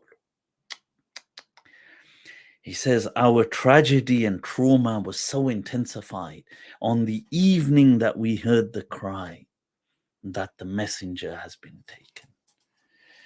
And it goes on, and it's such a beautiful kind of poem. And he lives after, several years after the Prophet ﷺ, often found to be in prayer or teaching the Quran or reciting the Quran. Honestly, and he's such a pleasant personality. And when he was on his deathbed, I did bring here some, if I bring this back, there was, when he's on his deathbed, he's actually, he says to his family, لا تبكوا علي, that فإني لم أتنطف بخطيئة. He says that he says, what are you guys so upset about? Since I embraced Islam, I never caused anybody any harm. I never did any wrongdoing. Imagine that, being able to, I haven't harmed, to cause people hurt and harm. Like he feels that, he says, I haven't done anything since I embraced. So he says, kind of rejoice, like this has been an amazing life turnaround, and I lived it with joy. And he was somebody well remembered, and often people would say, even till the end, that he resembled physically the Prophet sallallahu alaihi wasallam. And a story of somebody who begins with so much joy, like you see flashbacks, like you pause that at his deathbed, and I believe he's buried in Baqi, outside in Medina. You take flashbacks of his life as a child, growing up with the Prophet, playing, living for, whilst he did for those years with Halima Sa'diyah, growing up into a young boy, young man, a strong man, all this bond of friendship, and then these years of enmity that put them on opposing, conflicting paths, where he spread all this hurt and hatred towards the Prophet, but then turning his life around. You see, changing that script, seizing that opportunity. But here, the other important lesson is sometimes words are not enough. See, if you've caused somebody a lot of harm in life or hurt, even if it's unintentional, this is a lesson for all of us. If we've done that, remember, words can be sometimes cheap. They can be, maybe, okay, they do. In his case, he said he accepted Islam, which is wonderful. It's amazing. And the Prophet never had any vengeance towards him, but he was hurt. So he follows it by action. Allah. When the Prophet found himself in a time of distress, he's the first there. There is just something about coming to the aid of a person in distress that totally changes everything in relation to you and them in life. So that's another valuable lesson in life. Like for us, maybe we can see that maybe at times we've just said words. Words are cheap. Maybe we can do things. Maybe we can bring action to the table. So yeah, and then he ends his life as somebody who is so dedicated, and this person that just goes around with positivity, the Quran, and always preoccupied with the Quran, teaching, learning. And that's what he sealed his life. And I thought this, honestly, I thought this is such a story and to share at this time of the year about people's decisions and how they change their lives. Sometimes decisions take them down a dark road. Like with Abu Sufyan ibn al-Harith, he becomes this arch nemesis. But then just like that, he changes his script and he becomes this beam of hope and light for Islam. People, may Allah always allow us to be inspired and spread these stories of love and compassion. It is a legacy. It's truly a rich legacy, and it's fun to share it. It's fun to share it. Guys, let me see some of your comments. We've gone on quite a while. What I'll do is I'll share the right. I just saw a comment. Somebody saying somebody is trolling. If anybody's trolling, just block them. Okay, so to the mods, if anybody trolls, just block. It's not you don't need to show so much leeway for them. That's it. It's as simple as that. If they're being rude, if they're trolling, just block them. Sometimes in life you have to have that approach. Right, so what's going on? Sajaad saying shukran, much appreciated. I gotta go. We'll catch up later. Sure.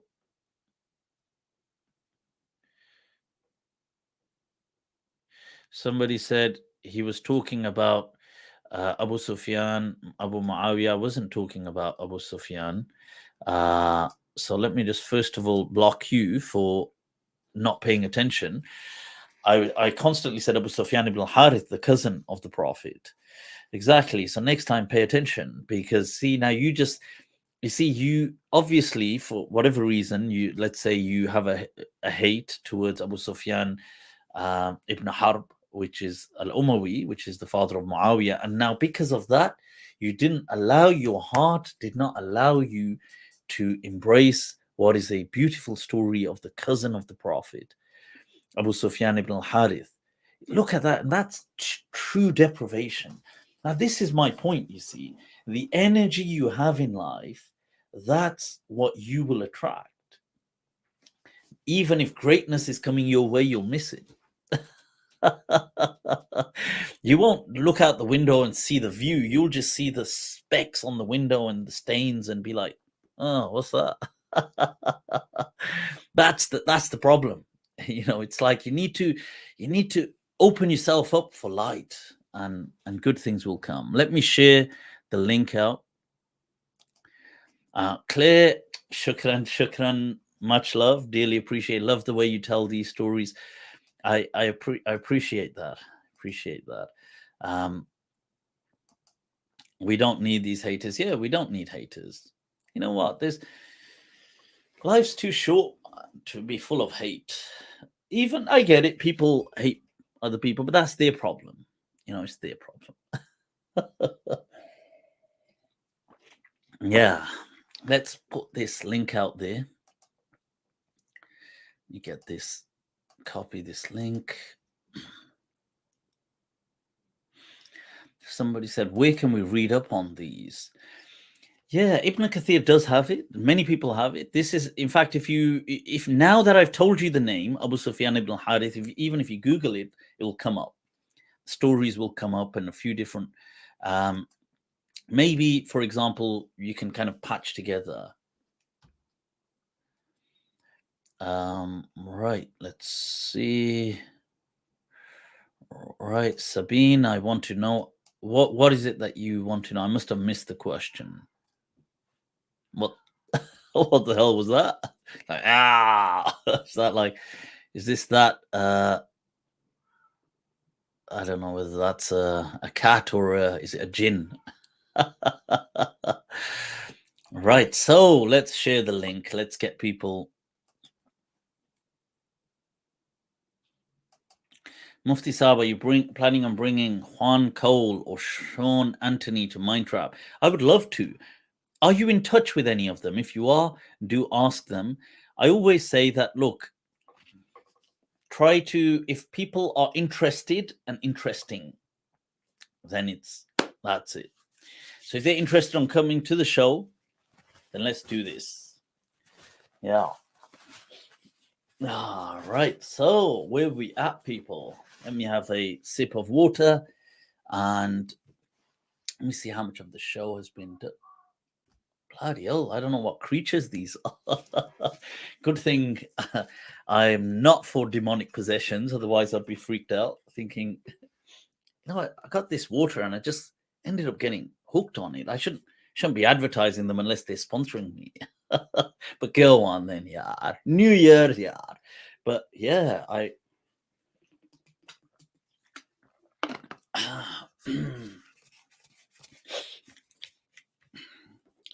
Mufti, would you want to talk to a Satanist? Satanist? Am I reading that right? What there? Satanist on MindTrap.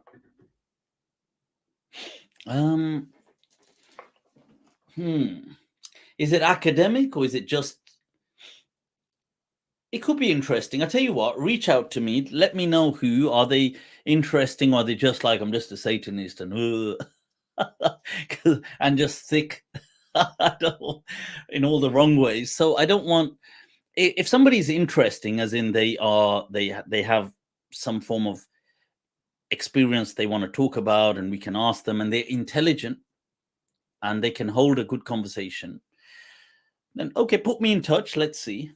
Although that's not on my top agenda, I have a few mind traps lined up, because the purpose of MindTrap is to really provide discussions that can kind of stimulate people intellectually.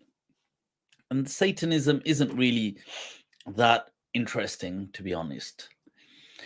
But yeah, you can put me in touch personally, and maybe I can quiz them and ask them. And if I think there's some kind of academic, like maybe they've got a PhD in Satanism, I doubt it, but let's say that would, okay, well, maybe we could talk about that. Right. So Jordan Peterson, oh my God, that I would love that.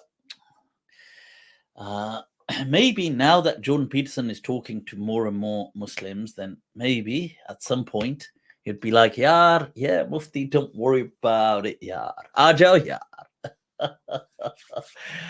Yeah, it's just that I don't think I don't have an audience like him, because I think he would want people that are like really have like a strong following, and like they have like, I don't know, 500,000 followers on their thing. And so,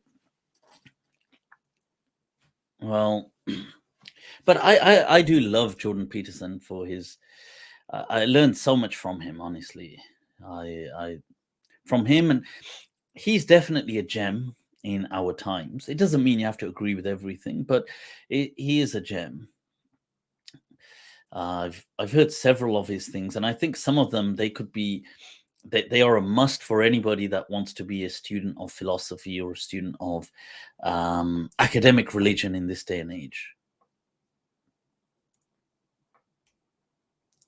Somebody said, what are the Canadian MALM fans doing? Get on it, folks. Hell yeah, look at that. Darth Vader, tell him. Yeah, that's it. Somebody said, I can't send a super chat. No problem. Just send your question. I'll try and see what the question is. Jeffrey Lang. Is anybody in touch with Jeffrey Lang? I would love to have him on.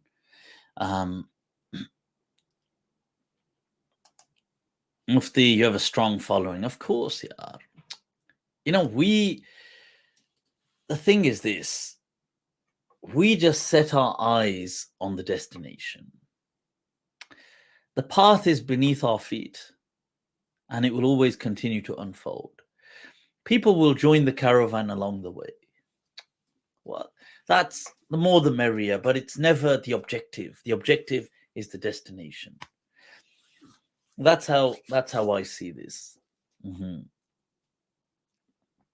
Dr. Khalid Abul Fadl, Mustafa Akyal. I did speak to both of them previously. Mustafa Akyal did say to me at the time, look, right now he had a bunch of stuff, and he did say it would be interesting at some point to do it, which is sure, fine, sounds good.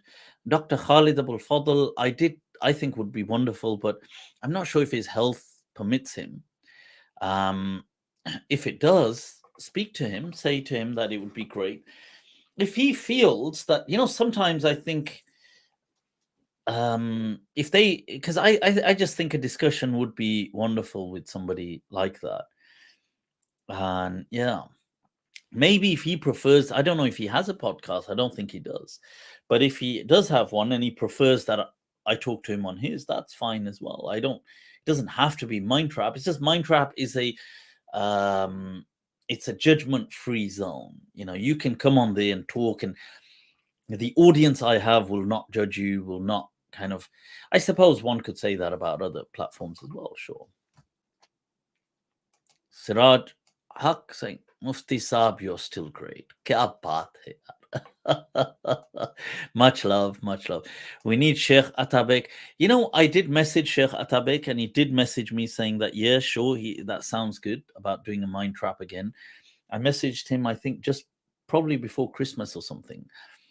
And he did say that sounds good. And I think, so I'll follow up. I'll follow up with that.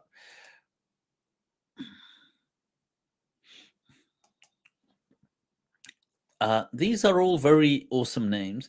But yeah, I think actually these, Shuaib Malik, I'm not in touch. I don't think I'm in touch with him. I have been in touch with him in the past, but if anybody's in touch, sure, ask him. That would be great.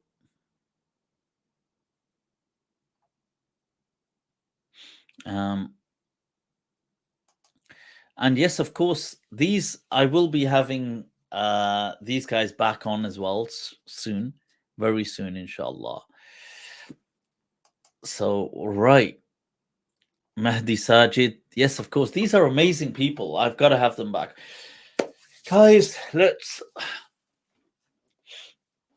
Right. So, shall we proceed to.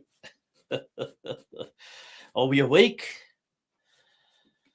أتصحو عن فؤادك غير صاحي. الله. عشية هم صحبك بالرواحي. Allah, Allah, Allah. Oh, people, that is a poem by Jarir. Which reminds me, you know what? Let's share a little story, and then we'll go on to the link.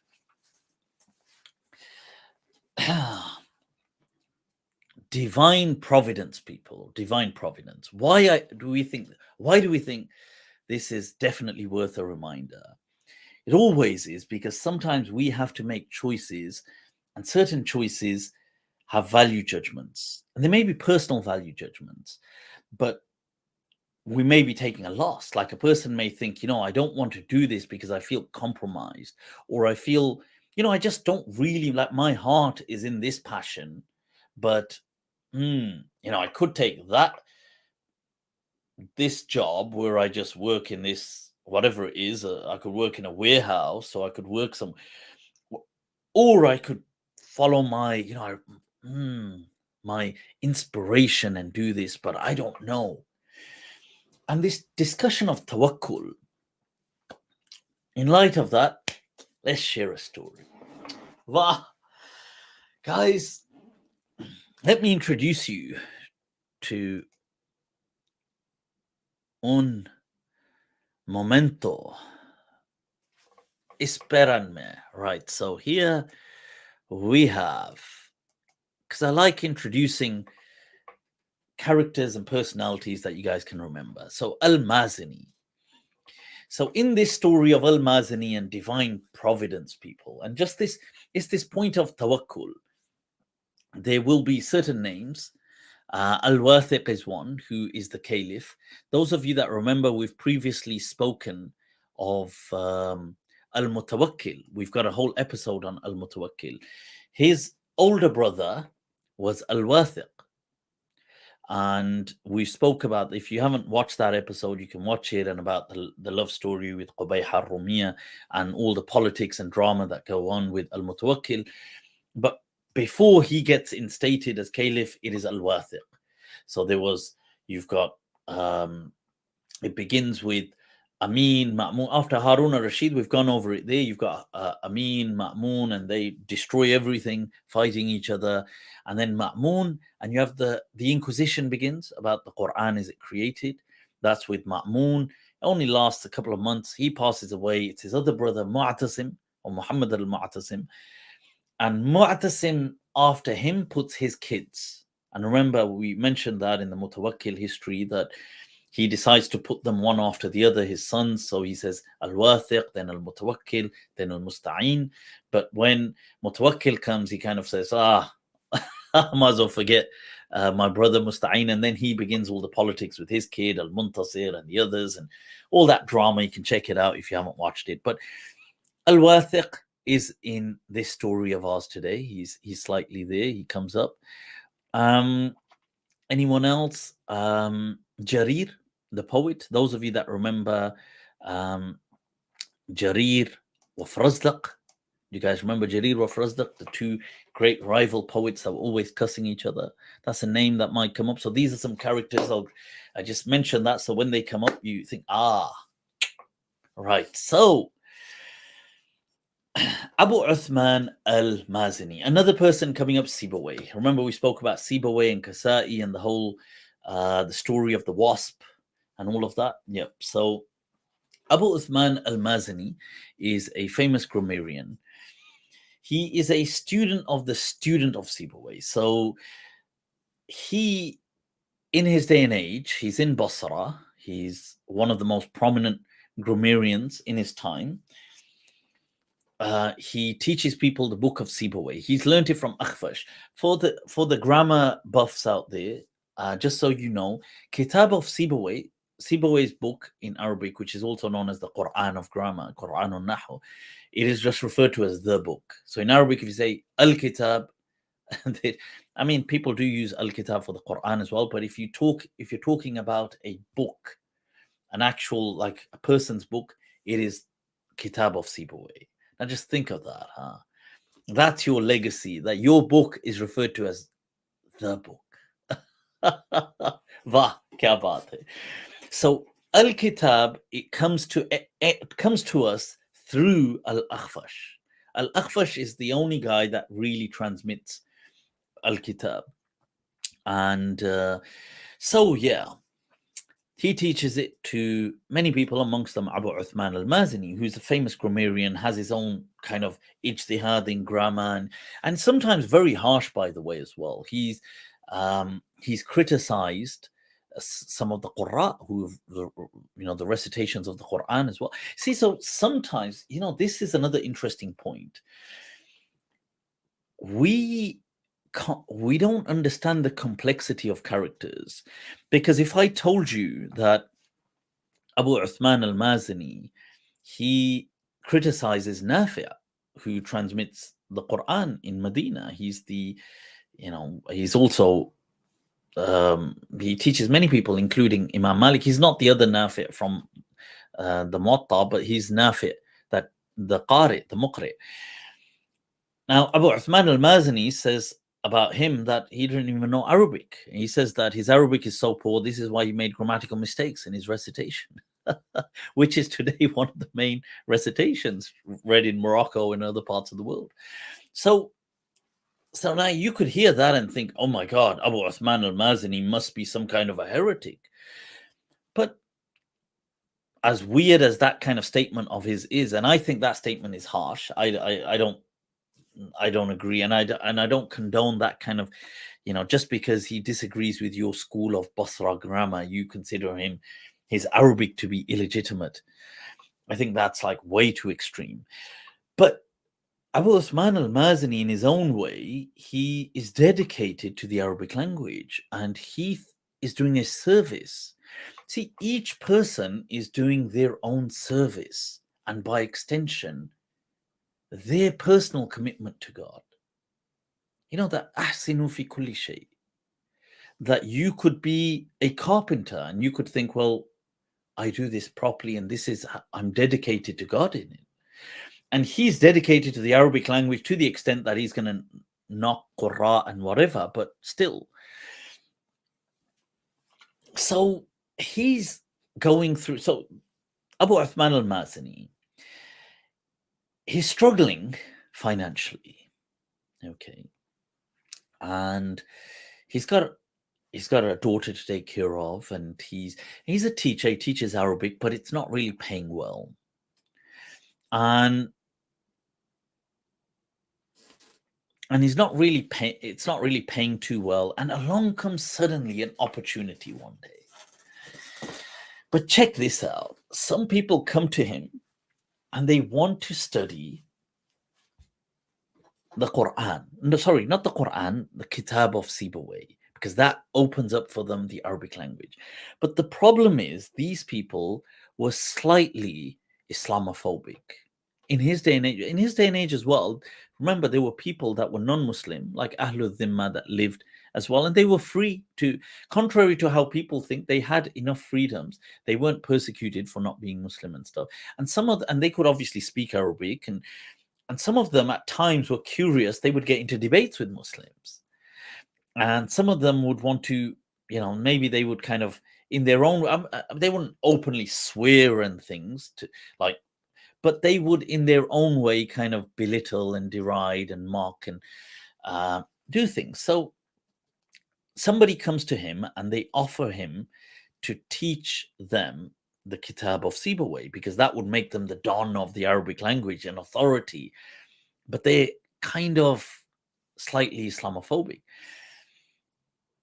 Now, Abu Uthman al-Mazini is in a predicament because they say, we will pay you 100 dinars. 100 gold pieces. Now he is struggling. And he has a daughter to take care of. And he refuses. And when he refuses, his student, who's also very famous in grammar, known as Abu Abbas al-Mubarrid, Mubarrid says, I said to him that, why? He says, for God's sake, if not for you, for the love of your child.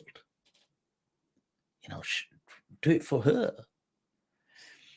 And he says that I would do it, but there in the Kitab of Sibawayh, there are at least 300 verses of the Quran. And he says that, I just can't bring my heart to it, that the attitude these guys have, fair enough, it's just the Kitab of Sibawayh and they may do their thing, but the verses of the Quran, I just can't bring my heart around to it. And this is a bit of an emotional stance for him. And people could disagree with it. They could say, well, I don't think there's a problem with doing it. But it was his choice in life. And the point is, at times in life, we may find our heart somewhere. Maybe other people think, nah, you're not being reasonable, whatever. But it's their choice and it's a value. And he made a decision. And he said that, look, I just feel that, the book of Allah, I just can't do it. And it's this place of love that this decision is coming from.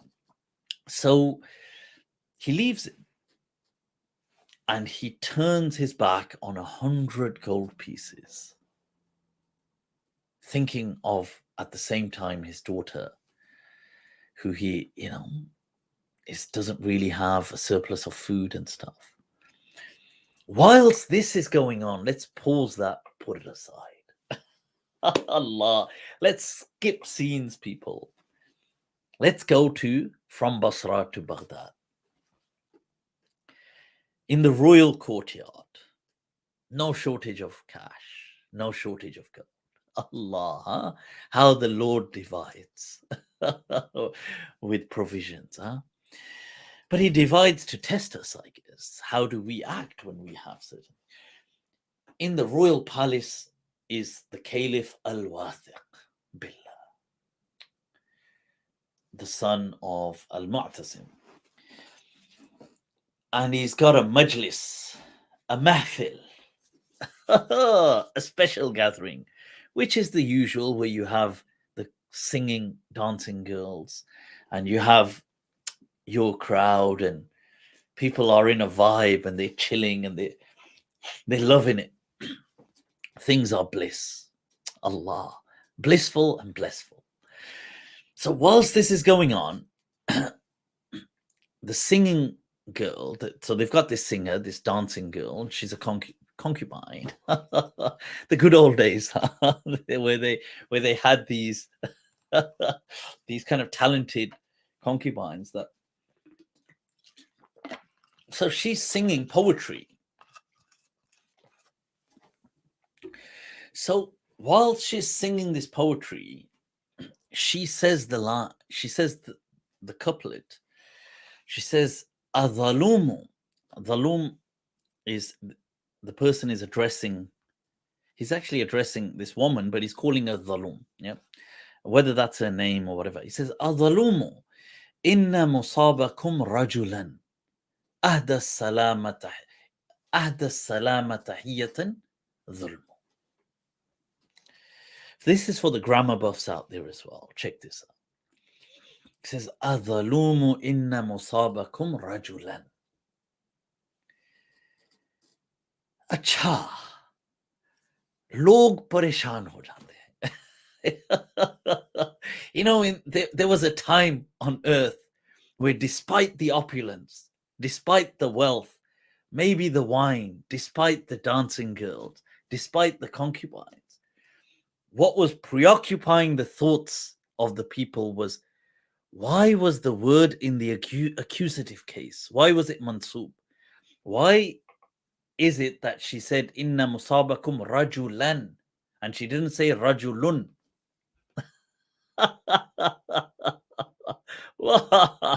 क्या बात है यार, क्या बात है. You know, وَلِلنَّاسِ فِيمَا يَعْشَقُونَ مَذَاهِبٌ. People have their own funde which they fall in love with. So the people in this gathering they start arguing. There you go. Yeah, the concubines can wait, the chill can wait, the majlis can wait. Baba, ye inna musabakum rajulan kya hai? ¿Por qué? ¿Qué es eso? Why is it not inna musabakum rajulun? So they disagree amongst themselves. So some of them say to her that, some of them say, no, it makes sense. Rajulan is ismu inna. This ought to be adhalum inna rajulan musabukum. But then in that case, it should be musabukum. It's musabakum. The others say, yar, musabakum is correct because it's ismu inna. Rajulun should be khabru inna. It should be rajulun. So they say, ladki, baaz aaja. So they say, get your act together.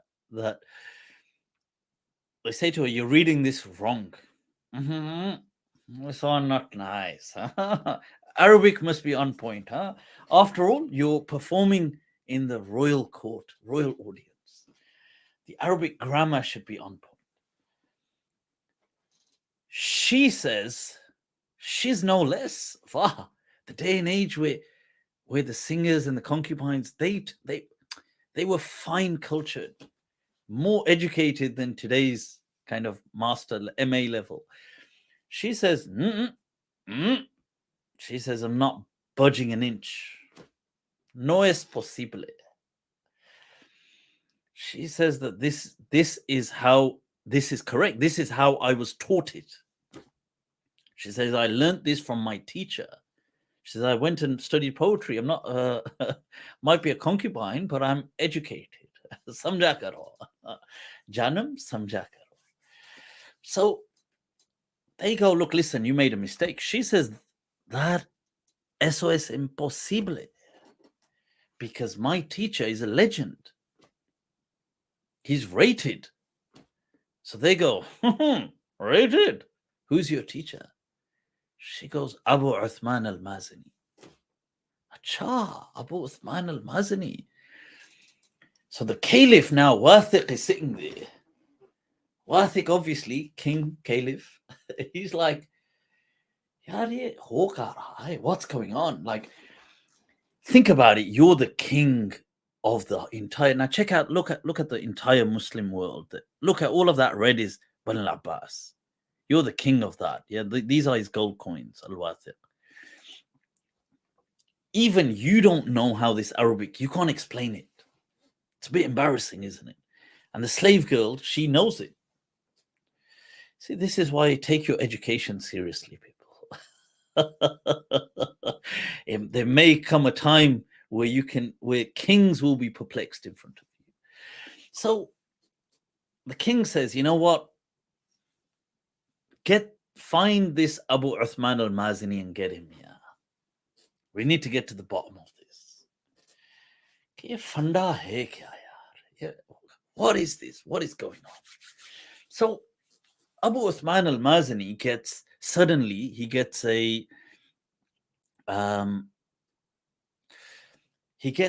Abu Uthman al-Mazini, he gets these people, soldiers turning up, and they go, we'd like you to come, you've been summoned to the royal palace in Baghdad. Ayye huzur. Obviously, that's daunting for anyone. Come on. You're a person, a reasonably regular person. Soldiers have turned up to summon you. It's like, I don't know how this could end, but the odds ain't looking pretty good. So he says, look, okay, I'm going to go. I'll go. He says, look, let's go. He turns up. So he turns up and al-Wathiq asks him. Wathiq says to him, who are you? Introduce yourself to me. So he says, look, I'm, Abu Uthman, and he tells his kind of whole nasab lineage, or a certain amount of his kind of, I'm from Basra, and this is who I am. And he says, oh, you're from Mazin, but which Mazin? Because there's different tribes of Mazin. There's a Mazin in Bani Tamim, there's a Mazin in Rabi'ah, there's a Mazin in somewhere else. And he goes, Mazin Rabi'ah. And he goes, cha. So the Mazin of Rabi'ah had a certain slang. They would swap the ba and the ma with each other when they spoke. So then al-Wathiq, trying to, I'm cultured. He speaks to him in his dialect. Instead of asking him, what's your name? Because this is a kunya Abu Uthman. He says, so instead of saying masmuk, he says basmuk, because the ba and the ma is swapped by the Mazin of Rabi'ah. That tribe do this. So basically he's trying to tell him, look, I know. I'm cultured also. So he says basmuk. So his name is Bakr, by the way, but he has to, in his dialect, he has to say makar, which means deception. So he's thinking, I don't want to say deception to the caliph. So he just replies with Bakr. And the caliph kind of clocks it immediately. Oh, I get it. Because if he said makar, it would be disrespectful. So he's straight away kind of in a moment slightly impressed with him. It's like, what a guy, what a guy. Then he starts speaking to him. He says, look, listen, did you teach this poem? الظلوم إن مصابكم رجلا أهدى السلام تحية ظلم. He says, I did. He says, is that correct? Just like that. He says, it is. He says, Inna musabakum rajulan. He goes, Bala, rajulan. He goes, how do you explain it? He goes, musabakum here, musab, is a mastar. Mastar is a verbal noun. It's like, in English, I suppose you could use the kind of the gerund in saying like, I mean, not the gerund, but the same proceed, like as in sitting or hitting or doing. But then in English, it could be confusing because the ing is also used for the active participle, as in I am sitting. But in Arabic, you have a verbal noun. So in English, we would just often use the infinite verb, like to see, to read, we just put to in front of it. In Arabic, you use the verbal noun. So you'd say kitaba, writing, or you'd say ilm, or fahm, or sama', or hearing, or use the verbal noun. He said this verbal noun is acting as a verb. as it does in Arabic. So if I said, for example, inna darbaka zaydan, that you're hitting of Zayd, and then Zayd becomes the object. So inna musabakum rajulan. Rajulan is the object, the maf'ul bihi. So he says, I get it. And this verse by not verse, this verse of the poem is al-Zalumu. He's addressing, the poet is addressing the woman. Al-Zalum, inna musabakum rajulan, you afflicting a person, a man, ahda salama tahiyatun dhulmu. A person that a man, you afflicting a man who is only giving you salam is oppression. So the poet has said that that's the meaning of the poem, those of you that were wondering, that a man who, rajulan ahda salama tahiyatan, a person who's giving you salam, being friendly, but you are afflicting him. And, however, this is dhulm. So, al-dhalumu inna musabakum rajulan ahda salama tahiyatan dhulm. So when he says this to Wathiq, Wathiq's quite impressed. He says, okay, I get it. That's quite impressive. Indeed, young man, indeed. So then he asks him, he says to him that, do you have any children? He says, I have a young daughter, a little daughter, Bunayya. He says, and now remember, he knows that I sent my soldiers of go find out his house and make sure you bring him. And sometimes he knows how soldiers can be rough and a bit intimidating. And he says, did she say anything when you came? He says, she did. Check this out. His daughter, Cromerian's daughter, huh? He says she said the line of the poet Asha. Asha is a famous poet from before. So Asha, on this particular time, he's setting off on a journey, and he says, تَقُولِ ابْنَتِي حِينَ جَدَّ الرَّحِيلُ. He says, my daughter said when I was about to go, أَرَانَا سَوَاءً وَمَنْ قَدْ يَتِمْ. I see us and those who are orphans as equals now. يَا أَبَانَا فَلَا رُمْتَ مِنْ عِنْدِنَا إِنَّا بِخَيْرٍ مَا لَمْ تَرِ. That, oh father, please don't go on this journey, because we are safe as long as you don't go. And then there's a line that he says, Asha says, he says, وَيَا أَبَتَا لَا تَزَلْ عِنْدَنَا. And, oh father, please stay with us. إِنَّا نَخَافُ بِأَن تُخْتَرَمْ. We fear that you will be kind of killed on this journey. And then he says to his daughter, so he said, my daughter read this poem. What a daughter. Wow. When you're leaving, she says it with class. She read the poem. And he says, and what did you say? So Asha, he says, I said his reply. He says, أفت طوف الأرض خفت علي الردى وكم من رد أهله لم يرم. He says, I said that Asha says to his daughter that, look, is it that you fear I'm going to go traveling?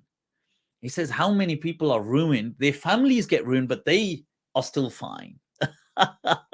He says, وَقَدْ طُفْتُ لِلْمَالِ آفَاقَهُ عُمَانَ فَهِمْسَ فَأُرِي شَلِمْ. He says, like, I've traveled all these countries to Oman, Homs, Jerusalem, all these things, and had all of and basically goes on to tell his daughter, look, relax, everything is cool. He says to Wathiq, I said this poem in turn to her. And then I also read the line, now check this. He says, I also read the line of Jarir. I said, ثقي بالله ليس له شريك ومن عند الخليفة بالنجاح. Allah. This is the poem, when we began this story, I said, and then I said, التصح أم فؤادك غير صاحي. Are you sober, or is your heart intoxicated? This is a poem from Jarir. He says it to Abdul Malik ibn Marwan. And in it, along the way, he says this line, because he says that thiqi, because he says, I told my wife told me, go, we need, basically, we're going to perish. We need, maybe the caliph can help us. And he says, I said to her, thiqi billahi لَيْسَ لَهُ شَرِيكٌ, have faith in God. You know, there is none other than God. وَمِنْ عِنْدِ الْخَلِيفَةِ بِالنِّجَاحِ, and maybe we will find some success with the caliph. So he says, I said this. And when he said it, Wathiq kind of smiled. Obviously, he's the caliph, yeah. And he says that, indeed, he says, you will find Najah. And he says, bring him 1,000 golden pieces. And he says to him that make sure, you know, you spend them on your daughter as well. And Abu Uthman al-Mazini goes off from there, obviously so happy, everything went excellent, no danger. And he comes back and he says, you know, he meets Abu Abbas al-Mubarrid, his student, in like the next day. And he's like, oh, wow, you made it safe. And he says to his student and friend, you know, Mubarrid, he says, hey, he says, it was only the other day that, you know, because of our choice, my passion, my value, my belief where I put it, he says, I refused 100 gold pieces, but I did it in my way, in a commitment to God. And he says, and God gave me 1,000 golden pieces that I couldn't have seen coming. And such is people, that Providence, in a way. Like, we don't know sometimes. Sometimes we could be struggling financially. Sometimes things could be up and down. Things could be, and you don't know. And it's sometimes the worst time to be helping other people or doing something. And you do it. And then Allah showers from the unexpected. All of a sudden, this money comes in, that money comes in. This is a lesson in tawakkul and rizq, divine providence. And it's definitely an interesting story. So I thought, let's share it. Why not? Guys, let's move on. I've shared the link. Oh, I haven't. Right. Sorry, my bad. There you go. I've shared the link. Let's get some of you on here and then we'll wrap this up. Oh, there it is. The link's been shared. It's in the comments. Right, my people. Now you've had enough stories tonight. What the hell? What? Okay, we got a bit of.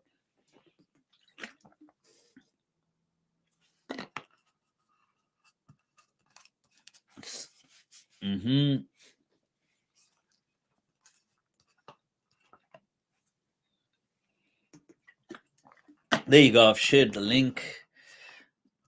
Before the 1,000 coins. I don't know what that means, but yeah. So, people, what is going on? Right, let me. Have I got my? Should I go for these? Should I go for? Or should I connect my earpods? My AirPod. Style. People समझा करो यार. Rather. I am impressed with these, by the way. Oh my God, the noise cancellation is next level. Right, let me just go into Bluetooth settings and make sure.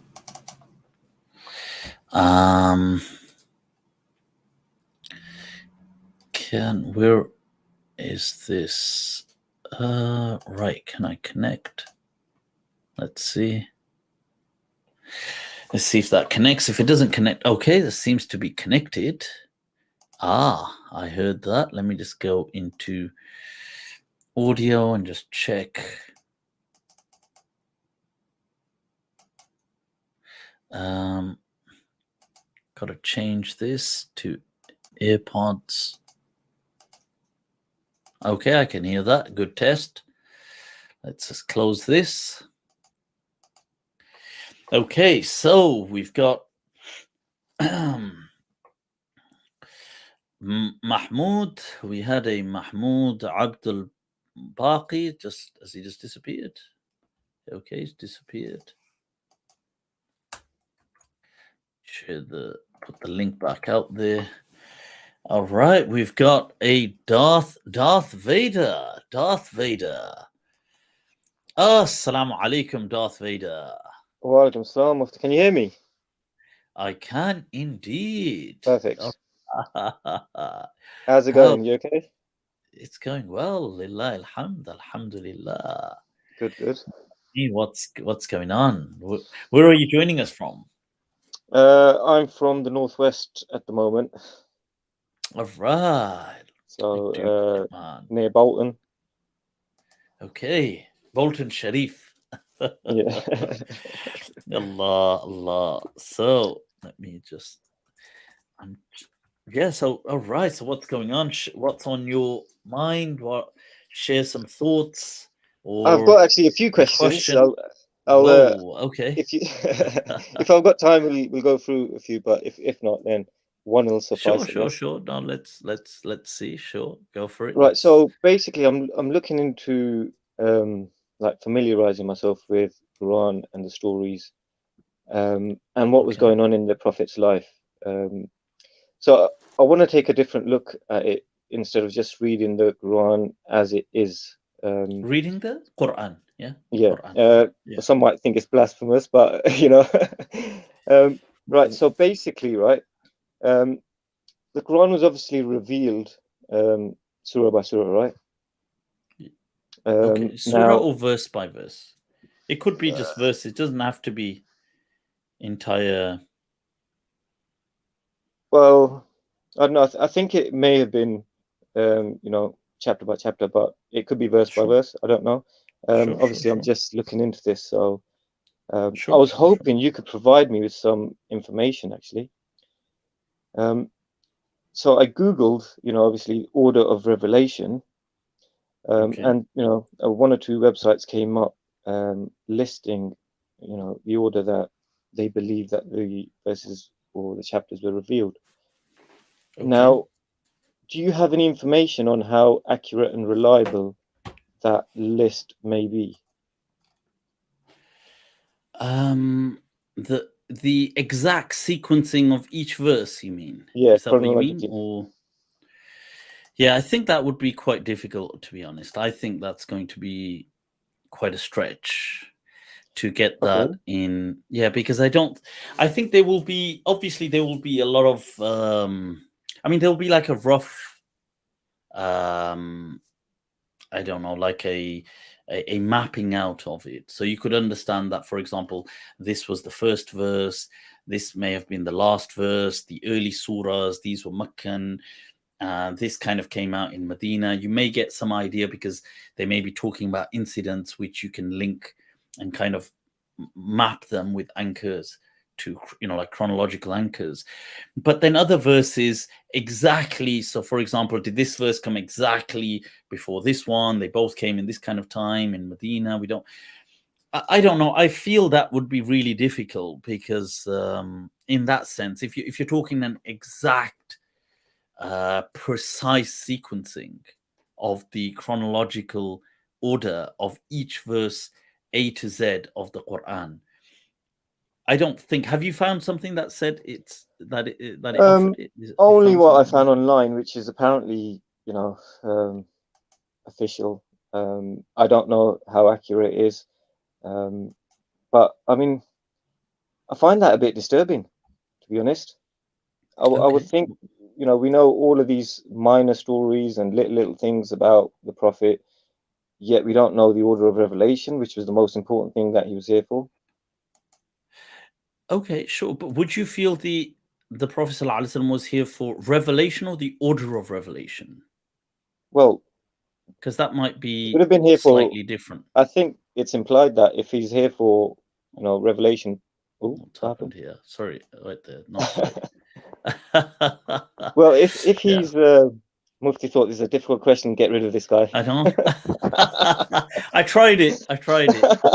It So didn't work. basically, would it if his main objective Oh, this.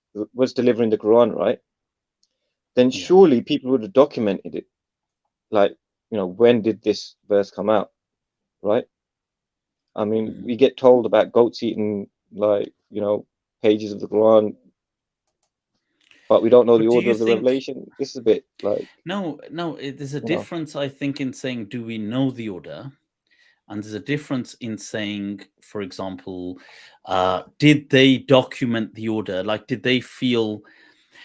You see, the order, I think, is interesting for us because it's information about something we're interested in. So it's like saying, let's say you want to learn something about your grandparents. Now, yes, there's a thing about their life that everybody would know, but there will be so many things that maybe, for example, you might ask your parents now, oh, so, in that year when he was going to school, what door would he go through? Or would he often do, I don't like, people don't, to them, that isn't the purpose of the narrative. Like, so you see, to people, revelation was important, and the fact that it came down, let's say, with certain circumstances, they were documented. But let's say you're saying, so we have the Makkah, we have the Medina, and we have these things, we have other asbab al-nuzul. People will say, look, with this event, or this surah came here, or these ahkam came in this year. They have that. But if you're saying every single verse in an exact, so we would say, for example, starting from A to Z of the Quran, this we put a calendar date, like a precise, like, let's say, I know we're using, just as an example, let's just say 23rd Rajab this year, 17 Dhul Qa'dah this year, 18 Sha'ban this year, like an exact calendar date with every single thing. I don't think they would have done that, because they wouldn't have seen why that was important. They would have seen that the revelation is important, but why is the date important? Well, that gives you context of the Prophet's lifestyle. Well, not lifestyle, but life. What he went through, when he went through it, who was he talking to? So I think it's very important.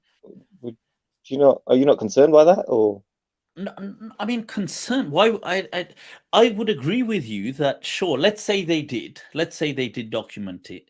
I think it would have been definitely very interesting in adding a nuance.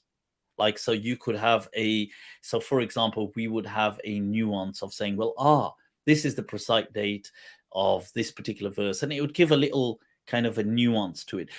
But I don't think it would change the verse in any way. It wouldn't change the meaning. It wouldn't really alter. And you have to remember, look, the Arabs, when this came, the Quran was revealed to a people who were primarily defined as ummi. Like, they were not, you see, the scribes, the academic, today's word would be academic, because today everybody reads and writes. So to read and write is nothing special. So today you'd be described as an academic. Like, oh, he's an academic, he's doing a PhD. So it's not just he reads and writes, but in that day and age, if we want to use the word, let's say we're borrowing the word academics, it meant like people who were scribes that kept written records. That was not mainly the Arabs. So the Jewish people, communities did that. The Arabs generally were not. So the Prophet said in the Hadith, "Nahnu ummatun ummiya la naktub wa la nahsab," that we generally, we have like an oral tradition, and we don't keep counts of the dates.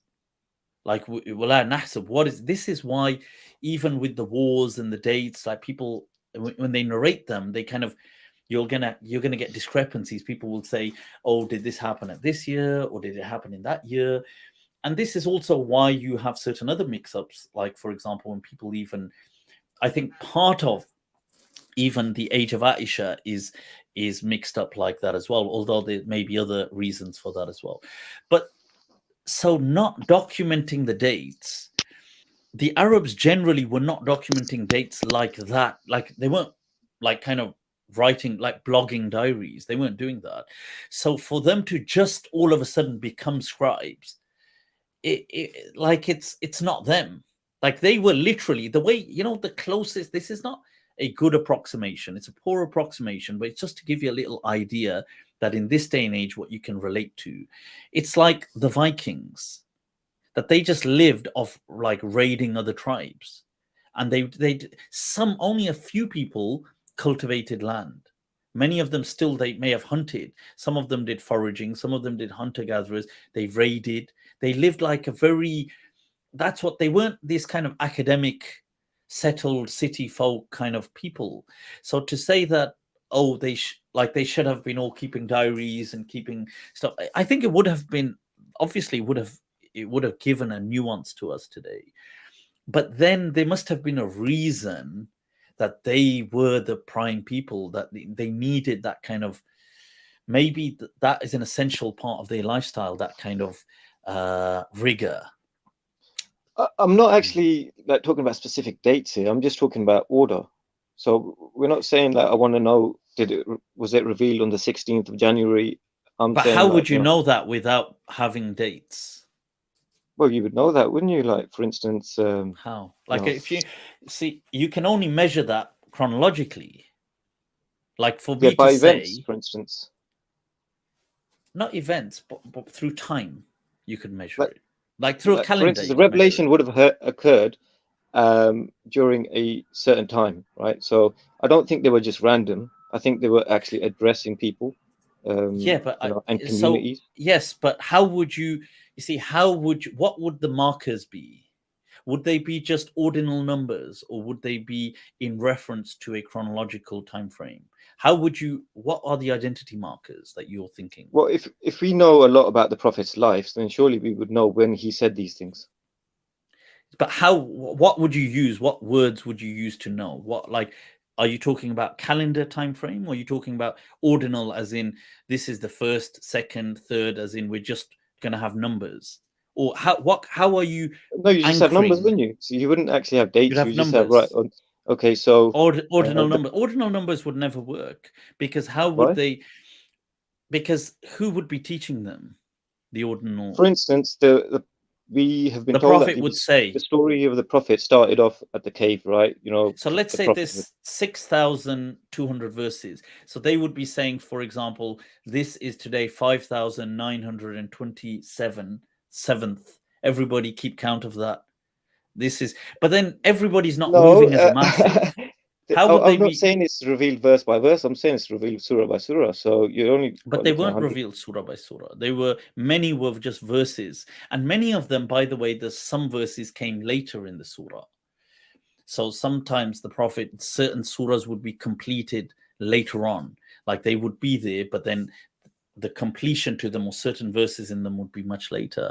And they weren't revealed in like just, so revelation was like, let's say today you've got 114 surah of the Quran.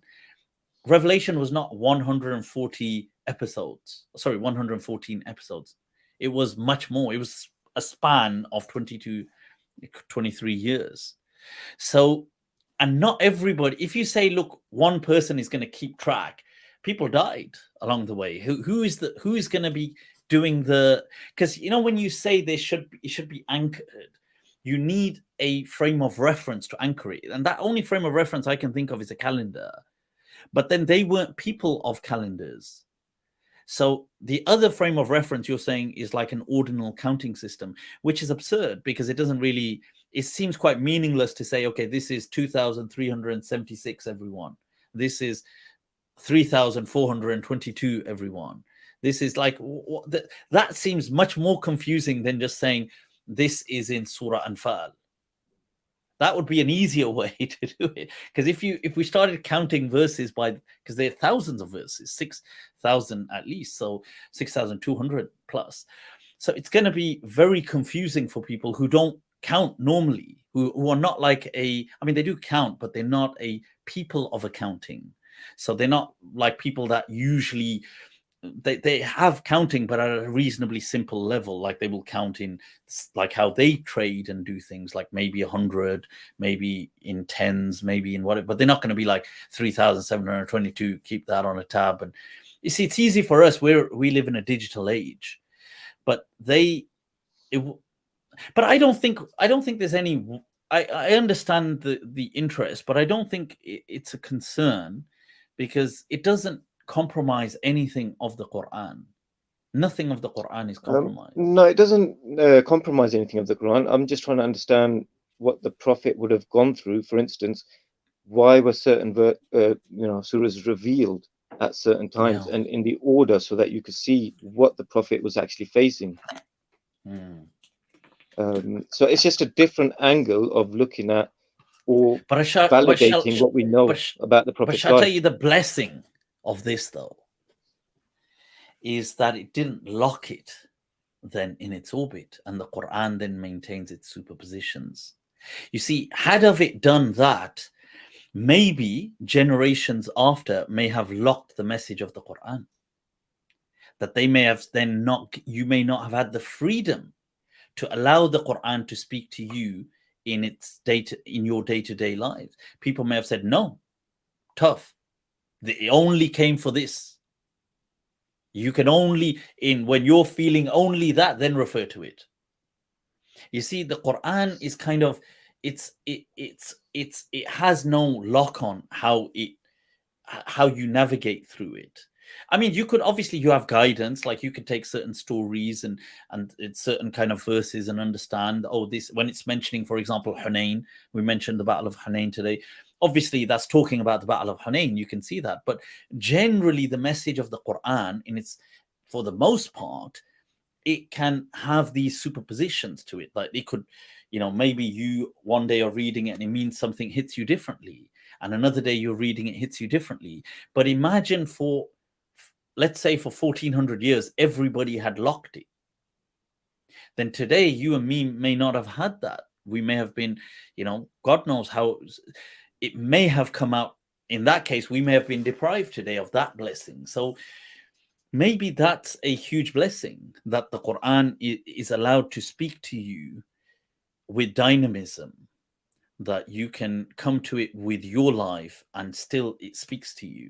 And it doesn't have to be locked in its historicity. It's atemporal and it's eternal, in the sense that it's not locked, it's timeless, is a better word, timeless. So verse by verse revelation doesn't seem to make sense to me, because if, for instance, if we're talking about like Surah Maryam, right, where it starts off talking about Zachariah, what was it like? Oh no, it doesn't mean Part two will be here some other time. It doesn't mean. How would it have made sense to the audience? What's going on? Sure, not like that. So there were many surah that there were certain surahs, especially the short ones, that were all revealed together. There were certain verses that were revealed together. Maybe, let's say, for example, 5 verses got revealed here. Maybe that part of the story got revealed, and the other parts were revealed later. What I'm saying is, it wasn't a surah as a chunk model. That it wasn't that there's 114 surahs, so revelation was 114 times. But what it means is it was kind of spread out over 23 years. Now, yes, on certain occasions there were some surahs that were revealed completely, especially the shorter ones and other parts. But at other times, mainly they would be verses. So maybe there's 3 verses, 1 verse, maybe 15 verses got revealed. Maybe, obviously, there's 6,000 plus verses to reveal. That is a lot of verses over, 2 decades. So, so that's how it is. But it doesn't. I get what you're saying, but I don't see it as a. I mean, I understand that if we did have a detailed, a chronological thing, it would have definitely given us a nuance. But I feel where we would have gained, we may have lost. So we have now. Well, there are people claiming that we do know the order. So, I just thought you might know if it's accurate and reliable to go by. Okay, I'm not familiar. I'm not familiar. This may be my lack of knowledge. I'm not familiar of an entire chronological sequencing of the Quran. I'm not aware that anybody has done that chronologically, in the sense that they state every verse has a calendar date associated with it. I've never heard of that, to be honest. But if somebody claims that they have that, okay, I don't think that exists. I've never read it in the books in my learning. But maybe if people claim that they have it, I see. Like, let's say they claim they have it, it still makes no difference. Like it makes a big difference. Really changed. No, I mean, the world, like the Quran is still there. We're still taking our lessons from it. I guarantee you, when you start reading them in chronological order, you're going to have a very different appreciation for how the events that the Prophet had to go through. Of course. No, I'm not denying the study of the Quran, and obviously studying asbab is. Sure, I understand. I do also. I'll Instagram you the link so you can check it out, and Sure. maybe I mean, you'll be, look, oh no, we this have, is look, yes, you know. this, you have to understand, this is called Asbabun Nuzul. We've studied this, obviously, we studied it for years, you can imagine, right? Asbabun Nuzul is what this is called, the causes of revelation. That's what they call it. The problem is, it is in the books of tafsir. It's in almost every book. In fact, many authors have just a book as well called Asbab. Suyuti has one, many other people. The problem with Asbab al-Nuzul is it's mostly not authentic. But okay, even then it gives a little flavoring, and I appreciate that. But it's minimal. It's like the Asbab al-Nuzul books will be small. I mean, it's not going to cover every verse of the Quran. In fact, it won't even cover every surah of the Quran. It will just cover like certain things. Oh, this incident happened, and then this verse was revealed, and then it will be challenged. Somebody will say, well, actually, no, this happened and this verse revealed. Some people may say, well, maybe a verse was revealed on multiple occasions. I don't know. That's one. Or maybe these chains are all weak anyway, and these people are not really reliable. You've got obviously Kalbi and a lot of these people, all these people doing the transmission, Suddi and all these guys who are famous for Asbab I al-Nuzul, have totally no weak. idea these names you're mentioning. These are very popular names. They're like totally thrown out the window. They're totally unreliable, and many of them, some of them are deemed like liars as well. Or and others, if not liars, they deem like really weak. So it's not that we haven't heard of Asbab al-Nuzul, and I think, don't get me wrong, I think it's good. And I appreciate, and I think any study of the Quran is always fascinating. And so, So you mentioned for a person who wants tafsirs, to right? Which one would you recommend I go by? That's it. You're That's gonna be like, oh, it's gonna draw me into another honestly, online war or something here. no. You know what it is? Tafsirs are like, it's like a personal interest. Firstly, the tafsir are only available in English. Sorry, in Arabic. Really, of any true value. Other tafsir are not. They don't even really count.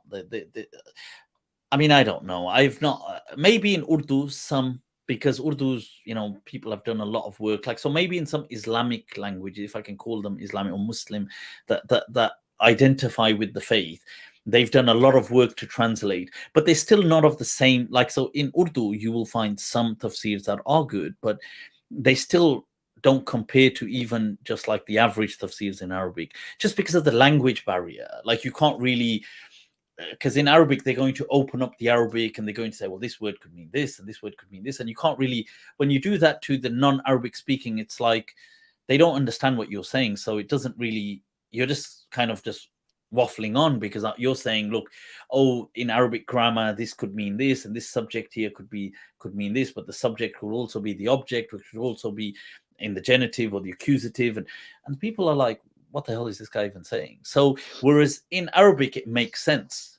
So even today's kind of the story of Abu Uthman al-Mazini, that Arabic poem, that Adhalumu inna musabakum rajulan, that why was rajulan such a big deal, and why were they saying it should be rajulun, was a whole debate. But in translating that, you couldn't really translate it apart, because it's not in the other languages. So because most languages today don't have inflections, so the words don't change. Like, so in English, for example, remnants or vestiges, like let's say you have the word them and they, so now they is the nominative, whereas them would be the genitive or the accusative. So it wouldn't be I saw they, I saw them. But now, like that in Arabic, every word has that, it changes between an, in, un, like that. So now this is going to make a huge discussion, as you can imagine, in trying to explain the verses, the grammatical, why is this case ending like this, and why. But to the non-Arabic speaking, that is all redundant, because none of that makes any sense to them. So they have to kind of completely miss all the Arabic part. But when you give the Arabic nuances, the meanings can slightly change. So, like today, when I said, look at this verse, I said it's amazing. وَمَا تَشَاءُونَ إِلَّا إِنْ شَاءَ اللَّهُ رَبُّ الْعَالَمِينَ. I said that, look how amazing and beautiful this verse is. That one way that let's say a very apparent way people read it is that you can only will if God wills. But you read the same verse, وَمَا تَشَاءُونَ إِلَّا إِن يَشَاءَ اللَّهُ رَبُّ الْعَالَمِينَ, and then it's read as well, oh, you do not will except that God wills it. Now, how do you explain that? You can explain it, but they can't really see it because they don't understand Arabic. So all of these discussions get missed in a translation, and you just have the meaning discussion. Like, so we're going to say Allah says this in the verse, and you might say some people said it means this, and this was some historic event, and these are some rulings from this verse, but you can't really discuss more than that in a translation. So yeah. So the second question I was going to move on to was, how was it another... decided upon? We've got quite a few people waiting as well, so we'll try and wrap this one, and then we'll bring on some other people as well. Okay, just so how was it decided, the order of the Quran then? Who put that together? That is a debate. That is a debate in the tradition. Generally, the discussion is that, is the sequencing of the Quran tawqifi or is it ijtihadi?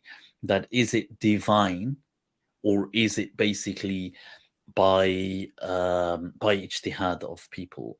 So generally, most Muslims go with it is tawqifi, that this, they put it in an order that it was meant to be put in that order. So the Prophet would have recited the Quran to them from beginning to end, and this is the order that they would remember it in. So that is generally what I would go with as well. So he would have revealed all the Quran piece by piece, and then right at the end he would have then... So like generally what would happen, so the Quran would incrementally grow because more verses would be added. But what would happen is the Prophet ﷺ usually, people say mostly in Ramadan, especially in the last few years, would recite the whole Quran. Whatever was whole at the time. So let's say there's still, we're in year 7. So up until year 7 Hijri, whatever is the whole of the Quran would be recited. And then in year 8, whatever is the whole in year 8 would be recited. Then in year 9, then so in the final year then. So now what the question is that, so in this time when the Prophet was reciting the Quran and people were listening, they were listening to a sequence as well. So they would recall that sequence. This is this view. I do accept that some people have challenged that and said that, look, no, they don't accept that. They think that this was done by ijtihad. So they feel that like in the time of Uthman, radiallahu an, and in the time of Abu Bakr as well, they feel that when people were putting the Quran as a book, they were doing it in what they felt was the right order to put it, for whatever reason. So they may have had their reasons. For example, let's start with the longest surah, work our way down, but then it doesn't go in a full sequential order like length. It doesn't work exactly like that. But then they had their reasons, whatever they were, and they put it in this order. So some people do feel that, I think the majority will go with it was sequenced by the Prophet. So that's I know the Shia do question that, and they say that no, the order we have today, they feel it wasn't sequenced by the Prophet, and I think they try to criticize Uthman radiallahu an for doing that. So, but I don't really want to get into the sectarian side of things. So can I leave you with something to ponder on? Sure, I love pondering. Right, so I've been looking at Zachariah, right?